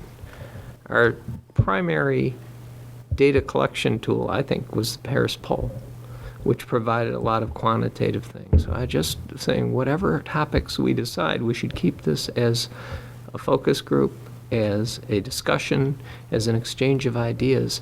And that's why when I hear about the clickers and the, counting votes on the screen, I'd say let's not do that. Let's keep the discussion open. That's the part I was looking most forward to. Chris? And John, you kind of threw something in here that totally, reoriented, which is, Dave, we talked about, you take the Harris poll and you decomposed it and you gave it to your different building leaders and they had meetings, you have focus groups and drilling down, and we said we were going to do that. Is it not the time to do that yet, or is that a different meeting, or are those topics the ones that we should probably use then, or? Well, I think the first priority for the board, when you discussed the Harris poll, was improving the collaboration and communication with the employees. And so that's what the focus has been. Right. And I think the board has created a plan to hold focus groups with your employee groups at lunch and all of that. So I think that's what you're doing. So, that's part of the Harris poll that the board took on. But as it pertains to the community, are there aspects of that we should roll into? Generation of our Harris poll. I'm just saying, if we're getting together with these folks, is there some things that they've told us they want to hear about that we could use the Harris, to John's point, to point out to us, rather than just, make it One up. of which is the And, budget, and that's a community presentation, so that was the big so- and lead-in for that. That was the other And it's- part of my questions. So depending on where the Harris fits in, from a finance perspective, the question is, so we're going to go through the community presentation, so the budget structure is going to be covered with all of us up there. The other topic is, and Emily, I think there's two of those that go together. I think grade level centers and facilities planning are kind of aspects of the same. I mean, facilities planning, I think, is a broader umbrella question. Grade level centers are things that, I mean, we can talk about the academic side of that, but it has implications to a long-term facilities plan. It has significant implications to how we structure our facilities. And so I don't know whether maybe those go together, where we have a conversation around, identifying the need for long-term facilities, identifying the things we're thinking about, Or the options. or the options that could impact what that is. We're early in that. One of the things we're going to talk about once we get to the finance committee piece is potentially getting some outside help to help us develop a vision, but community input will be one of that. We can start, but we can also talk about the funding issues we have as it pertains to facilities too. I mean, we just heard Frank talk about what we have on the budget for facilities and what we have in the bank, and we can have that discussion as well. So that could be an aspect that we could touch on a number of things with. So you would propose that in the finance and operation, if we kind of break these down by committee, the finance and operations portion would be facilities, future facilities, and how, that's pertaining to the discussion tonight, how we pay for life safety items and the maintenance that needs to be done every year. Yeah, and I guess if you want input from the community, we can talk about their point of view on the various facilities needs that we have, and what are their priorities on, what do they see as their priorities as we start to work through what we think the priorities are, and talking with the administration as well. But just giving the community a voice on where they think the biggest needs are. Again, we're going to talk about this a little bit later, but My question is, do we feel that that's high level enough that we can do that without the assistance of the administration? What's our consensus? you won't hurt my feelings if you don't, but I think we could probably handle it. Margaret? So a question here, and how I was going through, I thought this was an opportunity for us to gather community's thoughts and ideas. So the great news when we're gathering thoughts and ideas is that my thought is that we don't have to have answers to all the questions that are proposed, because we're trying to get a feeling of what they think, where they think we should go, the direction that we should go. So that's why I know we cannot come in. We have to have some preparation, but we don't have to have answers if we structure this as, this is a topic, and we want to get your thoughts, your ideas on what this might look like in the future. That's fair. That's fair. I mean, yeah, we don't want to advertise that we'll have every answer to every question. Does this become then setting up basically kind of problem statements, or problems severe, but I mean, here are the things we're talking, the issue statements, these are the things that we're grappling with. Here's some high level stuff to stimulate discussion, but we're here to get feedback. So just to use the example of the last thing is that, we've got issues with funding for maintenance. We've got issues with, population growth, things like that as it pertains to facilities. And we're looking at all kinds of different options. We don't have any answers. We'd like you guys to add your perspectives to that list. Does that make sense? Yes. Emily, you had something to add as well. Right. Well, I was going to say, that's why I don't necessarily think we should divide it up by committee and have a topic from each committee, because I think where the slideshow leads and where kind of our topics that we're throwing out lead is kind of more the financial discussion. It's all kind of what are our options? Is advertising an option that the community likes? Let's talk about the future of our facilities. So I personally would like to keep it all in one room, and I think the three that we've mentioned, the advertising, grade level centers, and then the future of our facilities, all kind of mixed together as ways to solve some of the problems that we're facing. What do you think? I don't know. I just like staying in one room. I don't like The idea of dividing up by committees and having to talk about what your committee, I like these that we're throwing around. How much time? So 2 hours? the community presentation is an hour of that? I'm hoping it's not an hour. That Call would it a be- half, call it a half an hour plus questions. Right. Plus question. An hour of a slideshow would be pretty painful. How many slides? I don't know. Well, plan on 5 minutes. The rule of thumb is 5 minutes a slide, so. Yeah, we're They get a trying- lot longer than you think when you start. But I'm Less just, than 2 dozen.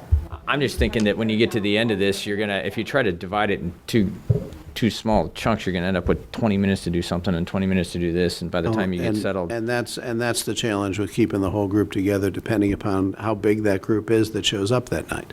But you may have more time to really discuss issues rather than trying to cut it into small enough chunks where just when you start getting it started with the discussion, all of a sudden time's up and we got to move on to the next thing. Right. And this gives you a little bit more of a free form to pick topics as they come out of the audience with all of us sitting there. Malia, do you, no, I don't know. If you want to say something, I see her shaking her head. Is there, you don't have to speak there. I'm just concerned at the depth and the breadth and the width of what all you're trying to tackle in this. Other districts that are looking at these topics are taking months to study this. I'm very concerned about how you're going to get quality feedback, what's the context for this discussion. I'm a little concerned about the clickers. I know we talked about that, and it's cool.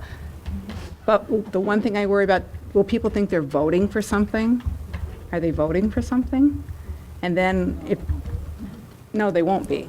So, All right, we'll take the clickers off. so I'm just a little concerned about that we're biting off a really big chunk here. And I know this is true when you're writing something. You know, if you can narrow your focus, you can have a more quality piece of writing. I think the same thing with the discussion. If you can narrow it somewhat, instead of trying to boil the ocean in one sitting, that you're going to have more quality feedback. That's my 2 cents. Shannon, Okay. go ahead. I mean, going back to why we're doing this, let's just take the breakout out of the picture for a second. We want to talk, the board wants to tell our story with this presentation. We want to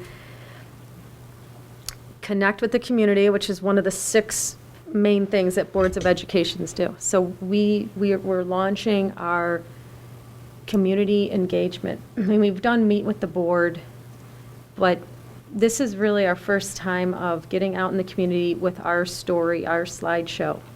So that's the primary purpose. And then while we have people in the room, we're thinking about asking some questions. So yeah, I don't know exactly what we should be talking, how that would go. This is new for us. We haven't done this type of presentation before. So I just want to go back to the main focus is connecting with the community and telling the board's story and where we've been and what our situation is. And then through that presentation, start a kind of dialogue with the people that are there.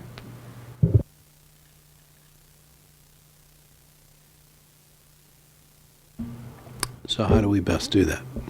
We've agreed we're starting out with our trial of our discussion with our community, the slideshow. It seems we don't have consensus on whether we're breaking out into smaller sessions and what topics. Right. Well, maybe what should happen is through the Board Improvement Committee next Thursday, we'll be finalizing the draft. So why don't we send the draft out and, we still have, 6 weeks? Yeah, although the PTA Council would really like us to arrive at a decision about what we're talking about so they can get the word out. The longer they have the word to get the word out, the more people will get there, that they'll get there. And that's their contribution to this entire thing is getting an audience there. Well, why don't we just pick one of those topics then and just not bite off too much? Just pick one from that list that you have and just start with that and then take this year to continue our engagement. This is just the first step of many. I mean, it sounds like we have two very viable topics on the table right now, one of which is advertising, because that requires an enormous amount of community feedback and a long discussion. I mean, this would only be the beginning of that. Yeah. And the other one is facility plans and all the things that are entailed in that. And that is a pretty broad subject. The plans would be more why we're starting to try to do one. I mean, it's not. But my question is, you're going to go through this community presentation, which is going to generate a lot of questions in the minds of the public, the people that come. And when you get done, if you try to say, okay, now we're only going to talk about two things. I mean, the Q&A, and this requires us, I mean, to Malia's point, I get getting worried about that, but are you trying to channel an engagement into something we want to talk about, but not what they want to hear? If they came and each one of them has a perspective based on what, I mean, this presentation is going to be, a new kind of twist on how we explain our story, and you get done with that, and there's going to be people that are going to want to raise their hand and ask about certain aspects of that, and you risk having a very wide-ranging discussion, but you also are able to start to point on the things that create hot buttons within that presentation. We could have a couple of things that we want to specifically ask, but if you limit it to, okay, we're done with the community presentation, now we get two things we want to talk about, do people like, wait a second, you just showed me a slide over there. I really had a question on that. And don't we need to at least allow them to react to the presentation? Yeah. That's the whole point. Right. So the idea would be you have a half an hour presentation and call it a half an hour for Q&A. And what you're implying then is that you think Q&A will run longer than a half an hour. It's hard to tell. Yeah, it's hard to predict, right? Yeah, but it's a different format. I mean, it's not the same format, so it's hard to, I don't do a presentation.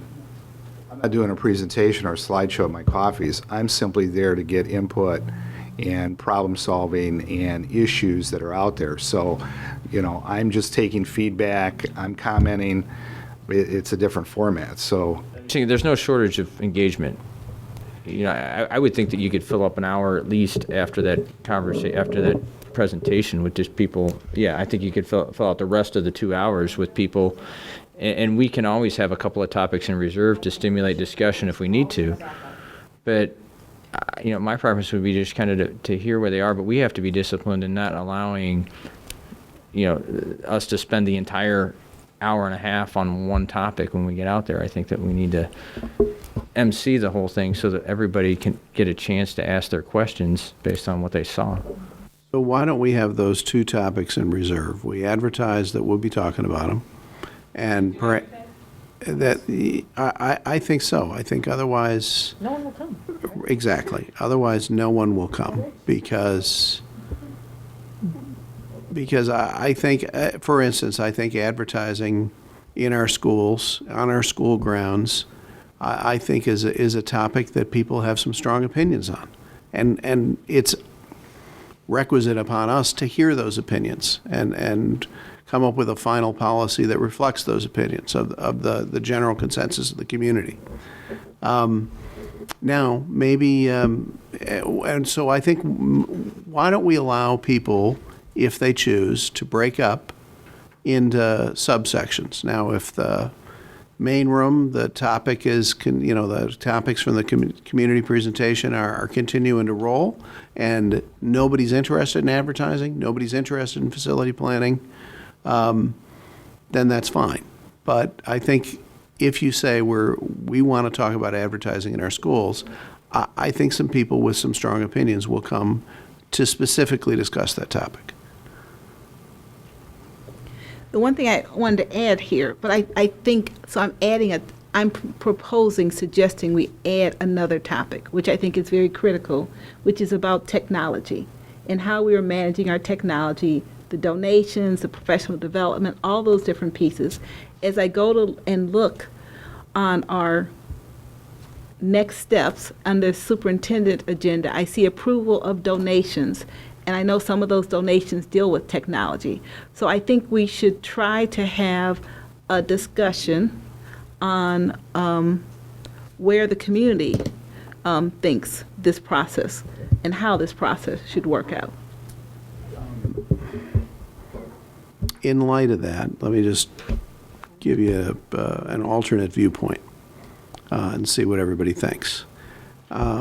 All three of those donations, and like you said, we'll get to them, we'll describe them more thoroughly, come from PTAs who have raised money from the parents at those schools to give money to the schools in which their children attend.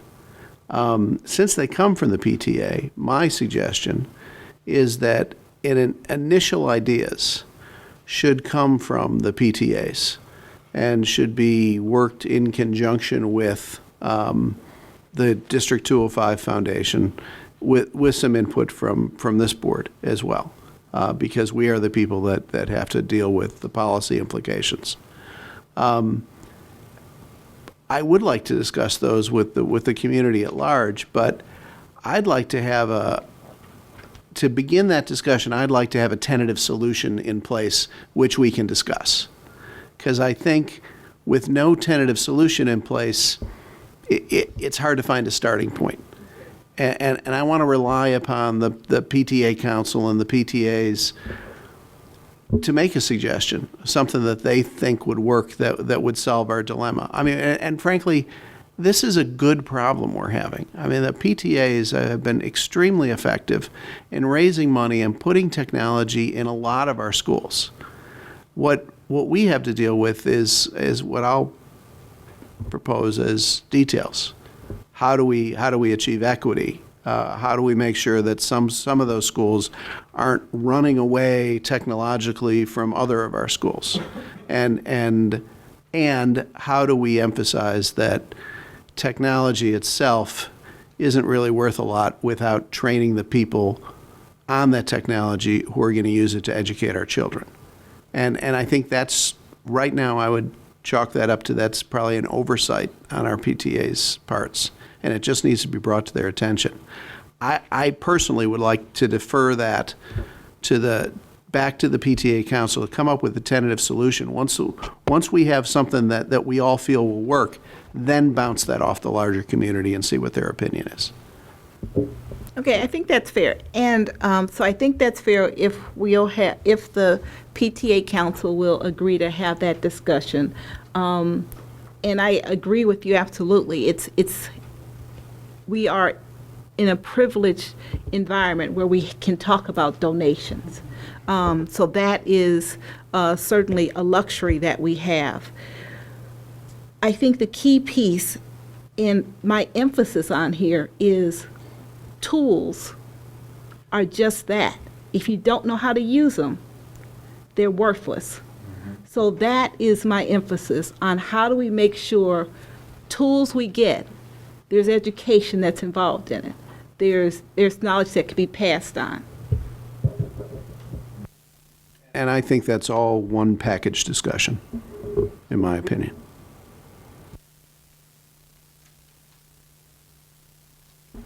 So, do we need a third topic?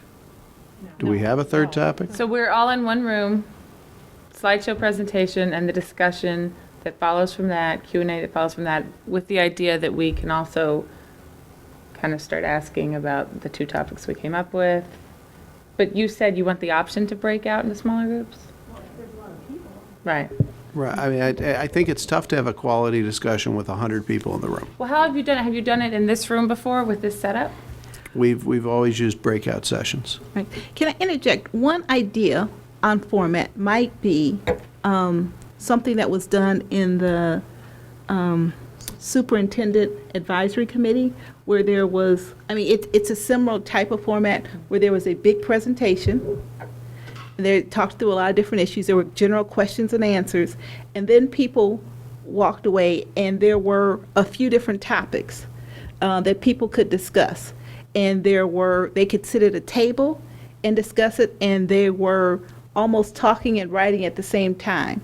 So there was a way that, somebody was scribing, and maybe you're actually scribing on the table, maybe there's poster board and you're scribing down there. But that way you can talk about all three topics, or you can get, if one group decides to focus in depth on one thing, they can do that. So it still allows flexibility to let people talk about what they want to talk about. But there's still an opportunity to get some ideas out on the table. It's almost just like a free flow brainstorming session. No resolutions or anything needed. An idea. So it would all be in this room, but there'd be like a table over there and a table over there? That is a proposal. It could be that way. Depending on, again, this depends on whether you have 100 people or 40 people. 10. Well, we're 7, so. All right. Well, I think we can figure out the exact details of that format, but Margaret, I agree that was a particularly effective format to let people sitting at a table, discuss it at the table, and then present to the larger group what their conclusions and what their issues were. I think that was particularly insightful because it wasn't just the people in the front of the room. You got feedback from everybody in the room. And we can certainly pursue that as an option. But our objective tonight is to come up with the topics, which appear to be the community presentation, advertising, and facility planning. And we can also break down facility planning into subtopics so people know what we're talking about there. Is that reasonable? Yeah. Okay, so we can get back to the PTA council with that so they can get going on their part. Go ahead. So when you're doing the slideshow presentation, is this format the best? I mean, where it's on all the screens, and are we all sitting up here and everyone's in the audience, or how do you picture it? All of us in chairs on the front row? Where are you? And I think we can decide that later. Yeah, I think we can. I mean, maybe one of us is at each table. If we go into the table format, maybe one of us is each table. I mean, this is something we can figure out. Our objective tonight is just to come up with the topics. Right. I have no problem delegating the seating arrangement to that committee. Exactly. The committee of Emily? Yeah, thank you, Joe. Perfect. So delegated. Away. All right, thank you. All right, next, finish the board improvement committee. Thank you. All right, so I am going to fly through this, and if anyone wants to elaborate, we can. So the committee recommends that the full board, we didn't do the meet the board this past June, okay? We kicked it off 2 years ago. We said we were going to do it every year. We had a lot going on, and so, we chose not to do that, right, this past year. But we need to make a decision. Is that a good thing or not? We talked about June is very busy for us because we're working on retreats, both as a board and board and administration, maybe doing it in April or May. So we're going to throw that out to the rest of the board members. If you have any particular opinions, let us know. But January, Board Improvement Committee meeting, that will be on the agenda. Okay, so time frame. The next thing we talked about is the Harris survey. And to Mr. Bloom's point, the board is looking at 2 different venues, right, or audiences. One are the employees, the second is the parents.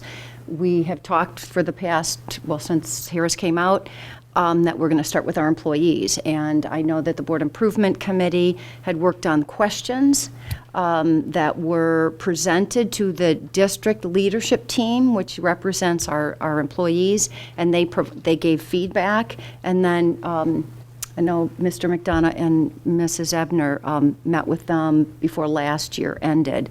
And then Shannon and I met with the DLT last week. And they were okay with the revisions. And so what we recommended, or what we talked to them about, just to recap from conversations last year, is that we as board members who have our school liaison program and do the brown bag lunches with the employees, that we use that venue to pose these questions and get feedback from the employees. So several things that I need to be clear about. One is that we would give the questions to the employees like 1 to 2 weeks prior to that brown bag lunch, so they have time to think about the questions and how do they want to answer it. And then secondly, I know that we all have our own individual schools, but our recommendation is that 2 board members attend the brown bags so that you are, posing the questions, getting the answers, both of you can be taking in the input, because we're going to have to collect and assimilate all of the data and feedback from all the 13 schools, and then come up with root causes, and then come up with action plans and start to implement them. So that's kind of the bigger picture, but the details around what we're all committing to. Okay. Yes, go ahead. I was just going to ask, clarification on the timing, because I know some people may have already set those brown bag lunch dates. So just trying to get a timing on when these questions might be available, or if we need to reset those dates. They're ready, and we'll email them. Okay, we'll email them to you now. Perfect. Okay. Shannon has actually been spearheading this effort, so just, touch points. And then what we actually, from a time frame standpoint, we were hoping that we could get to all the schools by January 2014.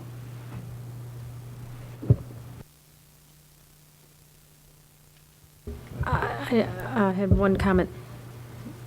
I'm going to send this one pager, the list of questions, and I encourage everyone to focus on those questions, because those were from the Harris Poll survey, that the answers to these questions will have the biggest impact on our improvement. So I know there's probably other questions. As you look at this, you're probably thinking, well, what about this or what about that? But these questions are the top priorities for us, the highest impact areas.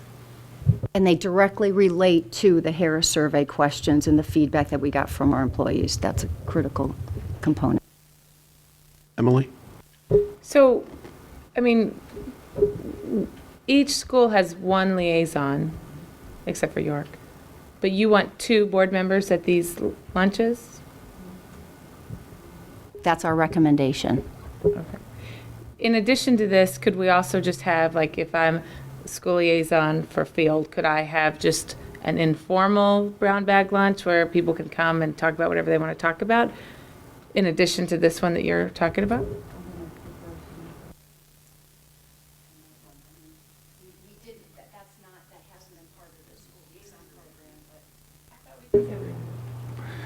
No, I think there was a couple of issues. I think part of the problem is, are you going to stay for all the lunches with all the teachers?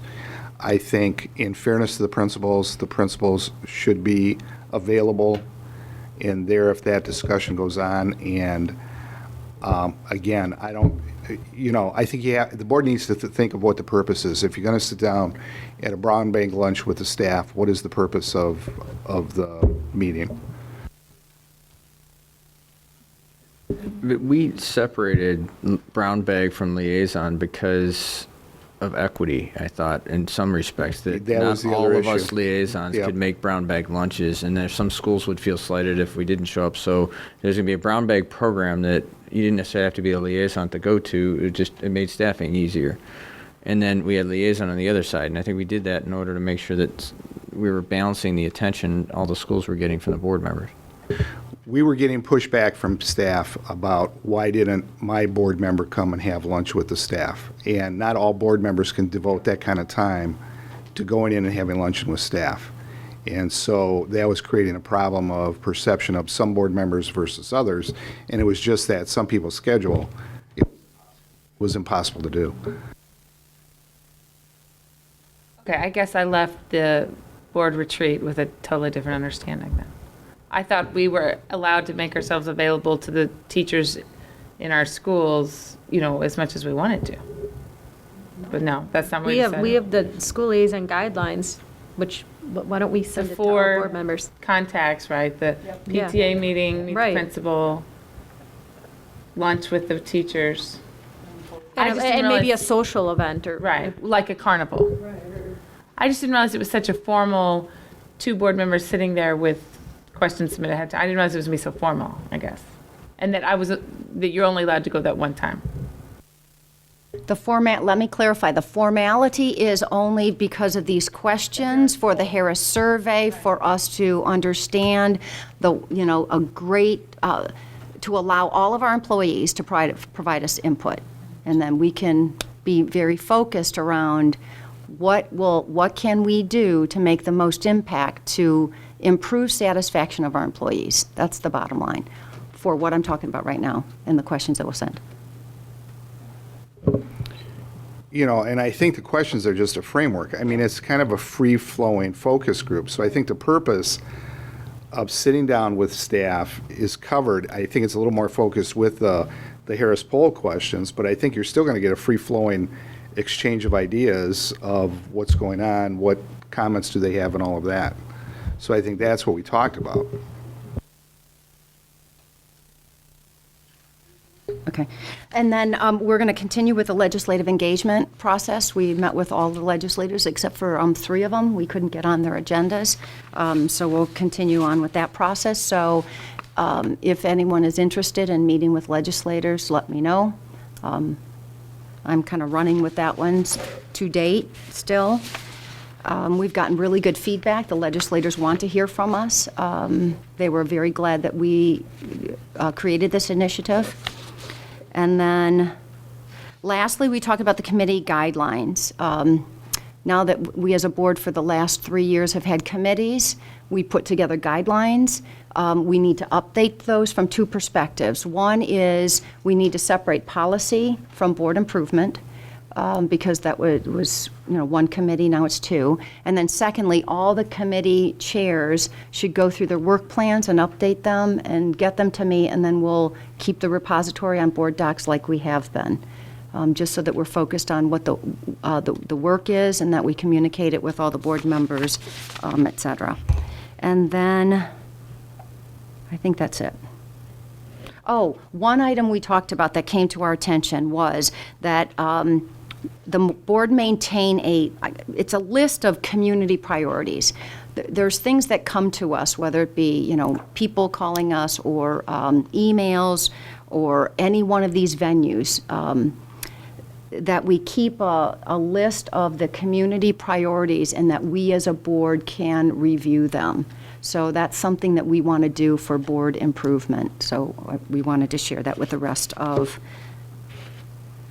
the board. Okay? Margaret? Sure. And how, I guess I'm trying to think about how we will keep a list of, so that's the list of community, and what did you say, community priorities? And my thought is that if we are relying on people contacting us, we might miss priorities. So I guess I'm just thinking about how we could maybe broaden our ability to get community priorities. Margaret, at our retreat, we talked about, briefly, we talked about things that, as board members went through the last year's elections and held coffees, the issues that they heard about over and over. And this was kind of a parking lot for those, so that we kept them in front of the board. So I don't think we need to limit that to people that contact us. It's issues that we hear in the community forum. It's issues that we hear, period. And that when they become, and this is something we have to use our judgment for, when they become repetitious enough, and we say, there is a fairly large segment of people that are asking about this and are asking what we're doing about it or how we can improve it, then it's time to submit those to the list.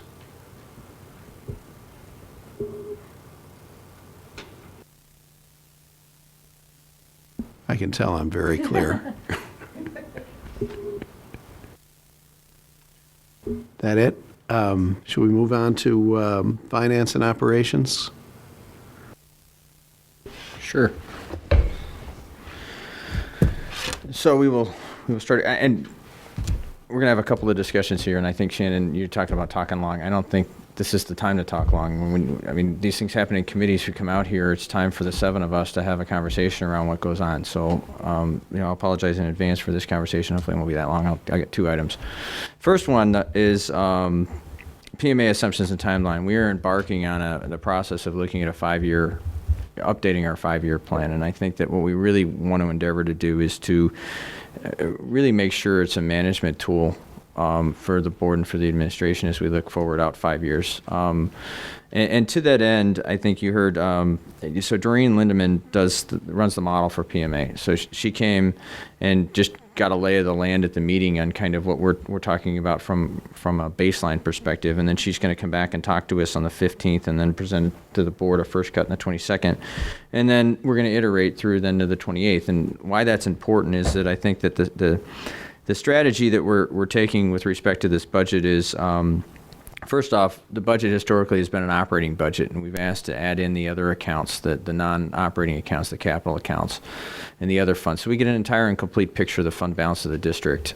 Because if you just looked at the operating the way you have historically, you're going to end up missing the declining balance in the capital fund, and you're going to find yourself running out of money on that side and figuring out how to fund it. So the discussion is on more than just the operating front. And so that's the first piece. The second piece is kind of where do we start? And I think that this first cut we've asked is a baseline. So we'll start with a maintenance budget. Basically, take this past year and extend those lines out to give us kind of what a baseline would look like if we didn't invest anything in doing any kind of innovation, special projects, curriculum updates, and like that, to give us a starting point. And then I think the board we should look at what that gives us for the 5 years going out. And then from that, we can discuss around priorities and things that we want to add in, things that we may need to cut out, I'm not sure what it's going to show us going forward. I have a feeling in the next couple years we'll be okay. But then we'll engage in this discussion around, I think Shannon was talking about the curriculum plan going through 2019. That kind of thing needs to be in there. When we talk about some of the pilot programs, we're starting with this $500,000, for professional development and innovation. What do we set aside to make sure that we can do this on a recurring basis? Because as Dave said, the staff is reticent to invest in anything if they're not sure the money's going to be there the next year. And so this is an ongoing discussion. So we're going to start with a baseline on the 22nd, which is just, again, starting with drawing the line forward kind of as it is, a maintenance budget. And then we're going to start from there having these discussions so that hopefully by January 28th we'll have, a good tool, a management tool in place. If we turn this dial and turn that dial, if we added, if we wanted to accomplish this, what would it cost? How do we put it on the budget? How do we afford it? Those are the conversations that I would like this group to have, as we go forward. And one of the key pieces of that is we talk about the long-term capital plan. And, on a maintenance basis, you can see that we're spending a significant amount of money just on life safety and regular maintenance and keeping the buildings together and running. That account balance is starting to draw down. But what we have when we talk about, as I said earlier, this 10-year plan, it's a maintenance plan. And so there are needs out there. At various points in time, we've talked about Lincoln, we've talked about Field. Emerson is going to be almost as big as Hawthorne and Lincoln, if not already. There are a number of other grade level centers, as we talked about earlier, as it pertained to the discussion with the PTA councils. These are all things that, what is the district going to look like 5-10 years from now from a facility standpoint? There's a big piece of land that the hospital is vacated. How does that factor into both what we might use it for, or what, depending on what happens on that piece of land, what does that do to our schools? We're bringing in population. These are all things we need to get our arms around. And so one of the things we talked about is kind of looking at two options. At one end of the spectrum, it's we're running out to the end of what our CASARDA data, our projections are, and we can invest in updating that. And then historically, the problem is those haven't been great at the building level, but kind of developing a projection for population within the buildings and kind of trying to do it ourselves. And that's one option. And not sure what we're saving some money, but are we penny wise and pound foolish? I don't know. So that's why we're going to ask the other question, which is a number of districts have brought in professionals that do these things to come in and look at that. And I think we're going to invite, and we talked to Chris about finding, I think somebody in one of the Naperville districts had done this, getting a firm to come in and talk to us about what you would get if you spent the money to hire a consultant to do it. And then talking amongst us about the pros and cons of trying to do it in-house versus having a consultant do it and figuring out what that value trade-off might be. But ultimately, I think we realize that we need that longer-term capital plan as a very big piece of the input into our budget discussion. So I just wanted to kind of give a heads up there and make sure that this kind of approach is something that you guys are all on board with as it pertains to developing a facilities plan. Going forward, also as it pertains to how the rhythm of the budget's going to work, as we go forward. So if there's anything, if you don't, I mean, is everybody in agreement that it makes sense to start with a baseline maintenance and then start having these discussions? I didn't want to kind of drive this by speaking for myself, but okay.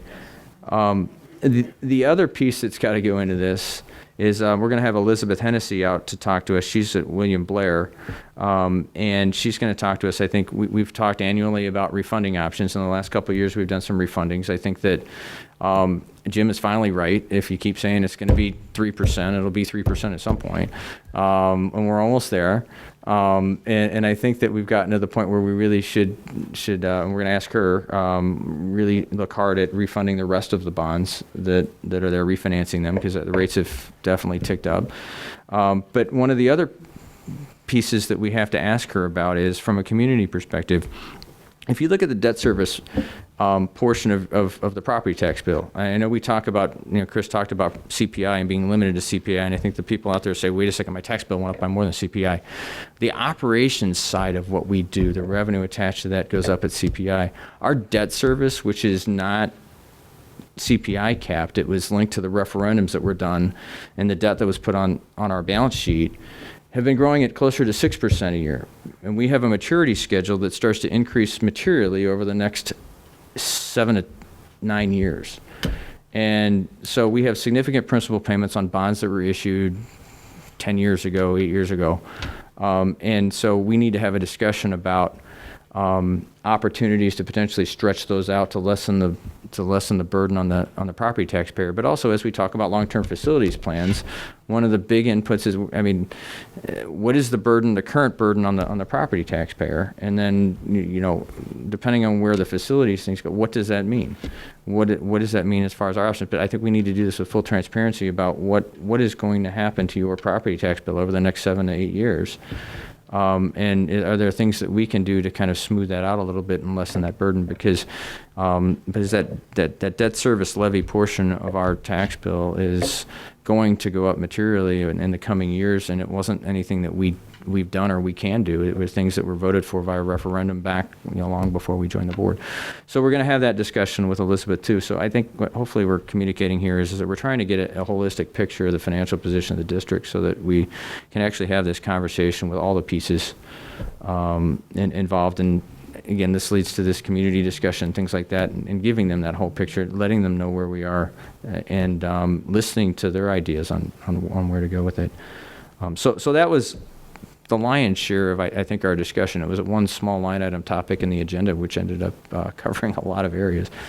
And so maybe I'll just stop and ask for any questions on that piece right now. Is everybody on board with where we're going?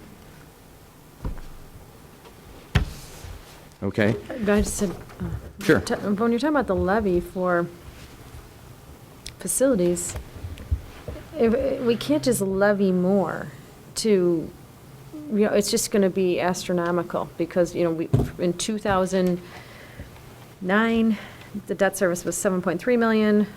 Now that's going up to 9.4 million. Then it goes up to 18 million. So we really need to start nipping this in the bud, because you can't just raise that levy each year for the debt service. It's actually, we're obligated to raise the levy each year. It was But- part of the bond deal that was done. But you know, what I'm saying is though, you can't, if it goes up more than CPI, you know, those big chunks, then the community doesn't have, you know, if you ever want to, in long term, you know, go talk about a referendum, it's just, it's like not tolerable because it's gone up so much. That's you why know. we have to have the conversation with Elizabeth, because you can't end up going out and telling the taxpayer, oh, we're going to do a referendum and it's going to cost you $200 a year. And then these bond maturities start to hit and it's an extra $500 a year. And they say, you lied to me. And so we have to get our arms around the entire picture, be absolutely transparent with the public about what's happening. There may be some tools from a refinancing perspective we can do to lessen that burden and free up some space. I don't know, but see, these are the conversations that we're going to start to have as we go forward. But absolutely agree with you. I don't want any kind of hidden tax increases that nobody was aware of.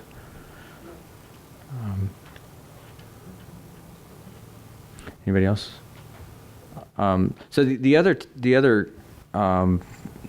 topic that I just want to bring up in front of the board here is David talked about, we have this year spent a lot more time focusing on getting updated leases for families living in the district and asking for our policy has been we need a current lease on file, and we've been asking for updated current leases, and we're not getting them from a number of families.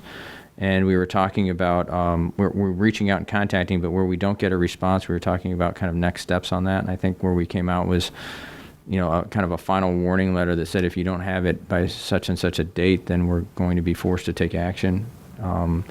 So that wasn't a decision we made. That was, I think, something we had talked about. I wanted to make sure that 7 of us decided where you wanted to go with this for families that don't produce a current lease. John, go ahead. Is that something that's in our policy manual? Not on renewals, no. But I was directed by the board to tighten up on the whole, you know, residency thing. So we're at the point where we've put in a lot of man hours and a lot of time on verifying leases and residencies and all of that. And we do have a few that we just haven't had a response either way after repeated attempts to try to get a hold of, you know, some kind of documentation. So I guess my question to the board is then, what are next steps for us? And that's the issue. But there is no corresponding policy except to say you have to prove residence. You have to be a resident of the district. So if you don't prove residency, you know, it follows that you're not going to continue in Elmhurst. I think I think once you prove residency to enter the schools, I think the burden shifts to the district proving you're not a resident. In other words, to require someone to come forward and present a document when the policy manual doesn't require them to would obviously require policy change. I know there's be diligent, but as far as requiring a production of a document that would, I don't think that's in our policy, is it? I thought that's my direction from the board after reviewed policy. My marching orders from this board was to start processing, even on an annual basis, residency requirements. This is just a simple language interpretation. Does the board, does that a power or is that in order to require the participation of a family in producing a document, it's got to be a requirement that's written into policy. And I didn't think it was there. It's really, it's just a simple yes, no question. Do we have the power to require a document after someone's already a resident? Well, but if you move out of the district, you're no longer a resident.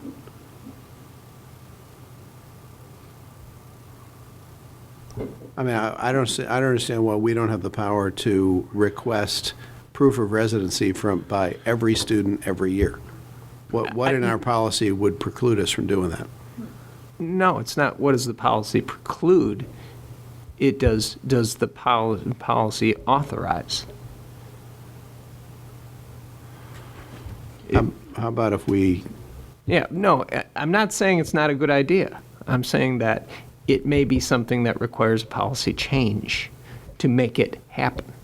And I'm not aware, I mean, when I looked at the residency thing, you prove your residency by, you have a burden to show things that satisfy the superintendent upon entry of the school, or upon your application to enter the school district. And that after that point, there's not an annual burden to produce residency documents. That impresses me as more procedure than policy. But why don't we just agree that we'll go back and look at the policy? Right. I'm not saying we shouldn't change the policy. We just got to make sure, because it's a good when point. someone It's a good says, point. when someone doesn't respond, okay, you need something that says they have to respond. And if it doesn't say they have to respond, you can't compel them to respond. John, I'm puzzled. If they cannot prove, in other words, what you're saying is, once they establish residency, we don't ask them again. No, I didn't say that. I'm saying compelling them Yes, you to did. produce documentation. That's the same thing. No, it isn't.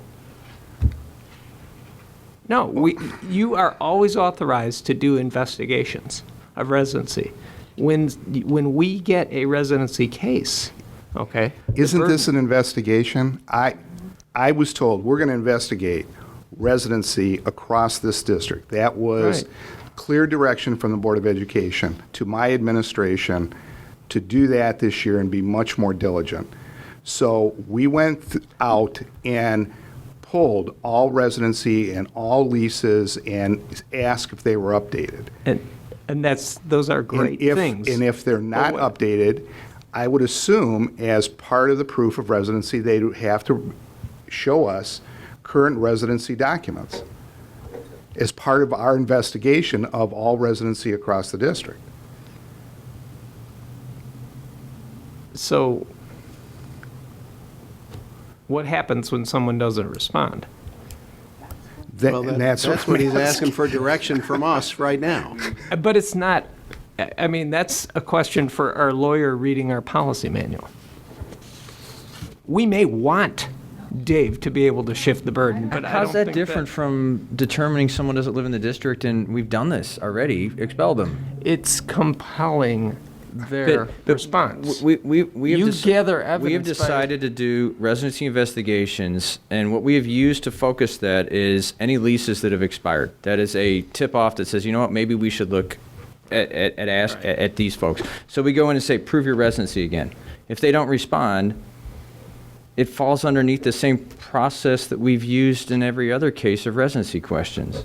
I don't see where this is a new issue, and I know we asked Dave to do this. So when we looked at residency before, we said we were going to look at specific areas to make sure that district-wide, but if you didn't have a current lease on file, that was a pretty good tip-off that we should take a look. It's really just reading the policy, and does the policy allow us to compel them to produce documents? Okay, that's the simple question. It's not the investigation is authorized. It's always authorized. But okay, it's when we get always a tip, authorized to do John, anything. But when we get a tip, we ask them to produce documents. They give us gas bills. They give us driver's licenses. I mean, all that. The investigative reports that we get from the officer has documentation that we've requested from them when we've kicked off a. That's them responding and defending to us proving our case that they don't live there. That's why we hire investigators. And if somebody has a lease on file with us and the lease expires, I mean, I don't understand how that differs. We're now investigating whether you still live here. Another analogy would be, In other words, we have records that your house sold this summer. And Right, your then you- kids then are you back ha- in our then schools. you have a Well, record. tell us where you moved to. Yeah, no, then you have a record. Okay, and then you say, if you have enough, you can proceed. Okay, but if you, in the absence of having enough, that there is a residency problem where you don't know, and you say, you have to come prove your residency. I mean, it's just a matter of reading the policy. All right, Just a matter of let's go back and we'll read the policy, and then we can No, time out. You're leaving Dave hanging here. We just sent him out there to go look at all this stuff. He's gotten to a point where he's sending letters saying, where is your stuff? And now we're going to pull the rug out from under him. No, I'm not proposing It's we real pull the easy. rug out from So how do we get Dave back on track It's with what real he's easy. doing? It's real easy. Dave, talk about what you're doing with the attorney. If the attorney says, okay, we're done. It's that easy. And so what do we want to do next? That was where we started this, which was, Right, and then- was if they will not, let's say the attorney says, what we're doing is fine. The attorney says what we're doing is fine, then what Dave's asked us to do is what is the next step? The proposal, I think I hear, is that we send them a letter saying, look, you need to Last update the chance, lease if it's on not file. here by this Last chance. date, Then we start to pursue expulsion. Right. And that's the question before the board right now. Yes. I'm sorry, what's the question? The question is, okay, so assuming that we address the issue that you have, and that we're right now where they're not producing it, and the proposal was to send them a final letter that said that you've been, if you do not have a current lease on file by X date, we are going to begin the process of removing your kids from our school. Of course. That's automatic. Okay, I just wanted to make sure that was what Dave was looking for as far as direction to go. It's automatic. If that tool says that he can compel and they don't participate, then yeah. What if the policy just says you have to be a resident of our district to go to school here? Mhm. And it doesn't say, oh, the superintendent may compel them to show proof. I mean, what if it just says that? Let's read instead of speculating what it says, let's read it. It says. Okay, that's how about it does say it? Right, we'll just ask the attorney to read it, give us a clarification whether we can proceed. If we can, Dave then has the authorization, it sounds like we have consensus, to send out a letter saying you have X amount of time to produce a lease, otherwise we will pursue removing your kids from the district. Is that consensus? Okay, so it's a quick question for the attorneys. All right, that was the last thing. The only other thing I'd like to point out is just that we got out at 9:04. I think the last meeting got out at 9:42, so we were 38 minutes ahead. Even adjusting for the 30-minute earlier start time, we're still 8 minutes ahead. That's impressive performance. Now, had you listened to my advice the first time, you could have refinanced at 1.67%, but that's good that you waited for 3%. Well, they brought cookies, we'd have been on earlier. Thank you. Now, anything else for Mr. Bloom? No? Okay. Then, that takes us to the superintendent's consent agenda, which, in an effort for some transparency, includes item A, the personnel report, B, the standard monthly financial reports, C, the approval to post the administrator and teacher salary and benefit report, which complies with the law of the state of Illinois, a donation to Churchville from the Churchville PTA, kind of about $6,000 to provide 13 wireless access points within the school. Approval of a donation from the Lincoln PTA, about $5,400 to provide 5 access points, 4 iPads, some money for professional development, and let me also thank the Lincoln PTA for opening that professional development to the teachers at Conrad Fisher as well that have iPads in their classrooms. And then the approval of a donation to Jefferson. Their PTA used money from their book fair, about $6,600 to buy 3 smart boards. G is approval of revision to policy 4:15, the identity protection policy. This is the second reading and final adoption. Revision to policy 4:170, safety. This is the second reading and adoption. Revision to policy 5:50, drug and alcohol-free workplace. This is the second reading and adoption. Policy 5:260, student teachers. Again, the second reading and adoption. Policy 6:240, field trips. This is the second reading and adoption. Policy 8:20, community use of school facilities. This is the second reading and adoption. And approval of a new policy 4:171, school safety and security, video surveillance. This is the second reading and adoption of that. So those are items A through M. Do I hear anyone, does anyone want to remove any of those items? Would anyone like to propose a motion to accept the superintendent's consent agenda, items A through M?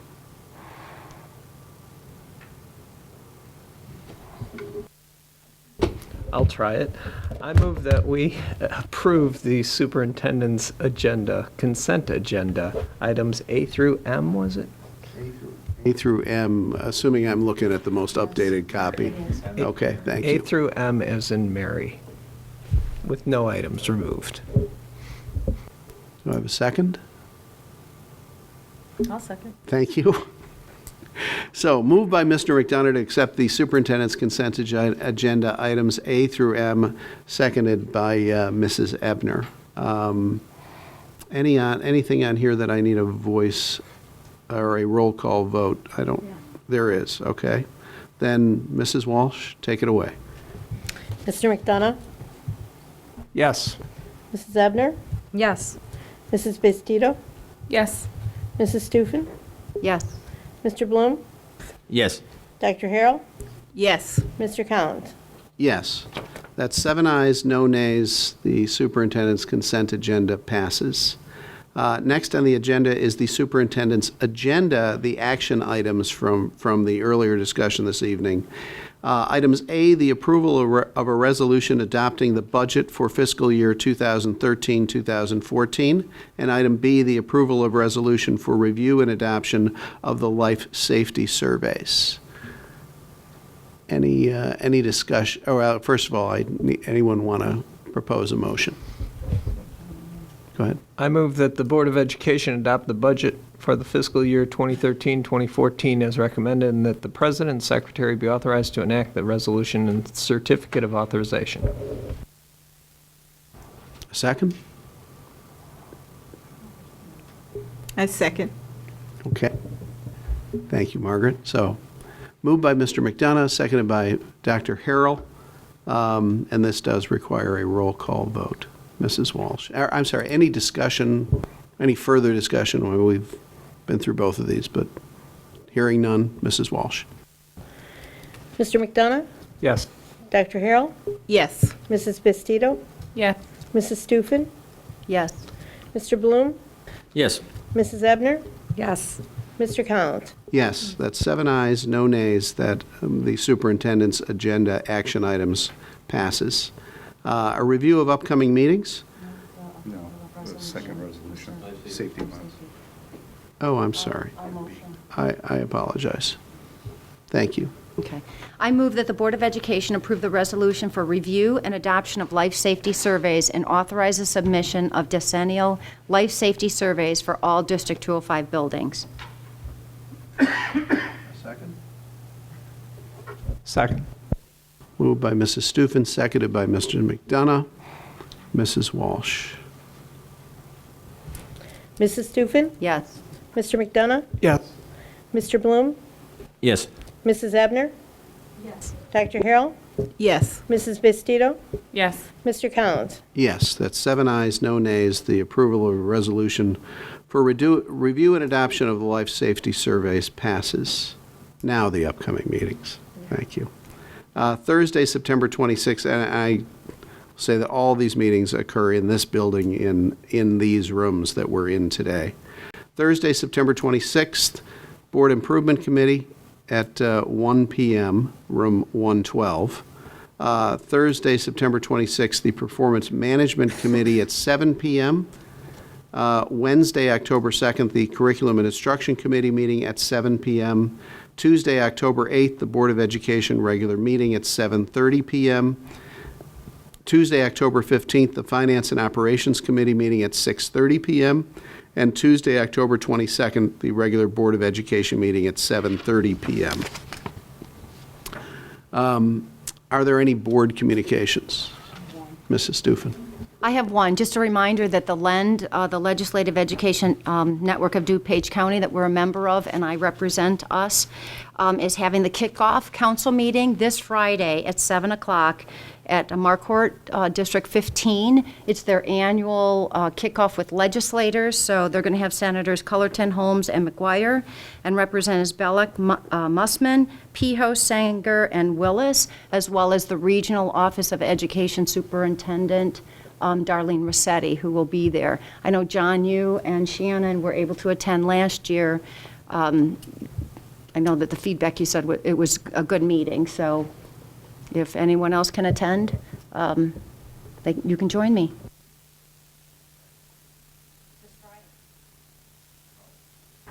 Mr. Bloom?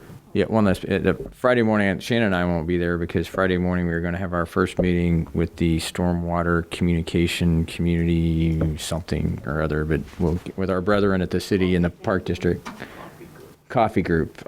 So yes, we will have updates for you afterwards. Thank you. Thank you. Anything else? All right. Having arrived at the end of our agenda and having no other items, this meeting is adjourned.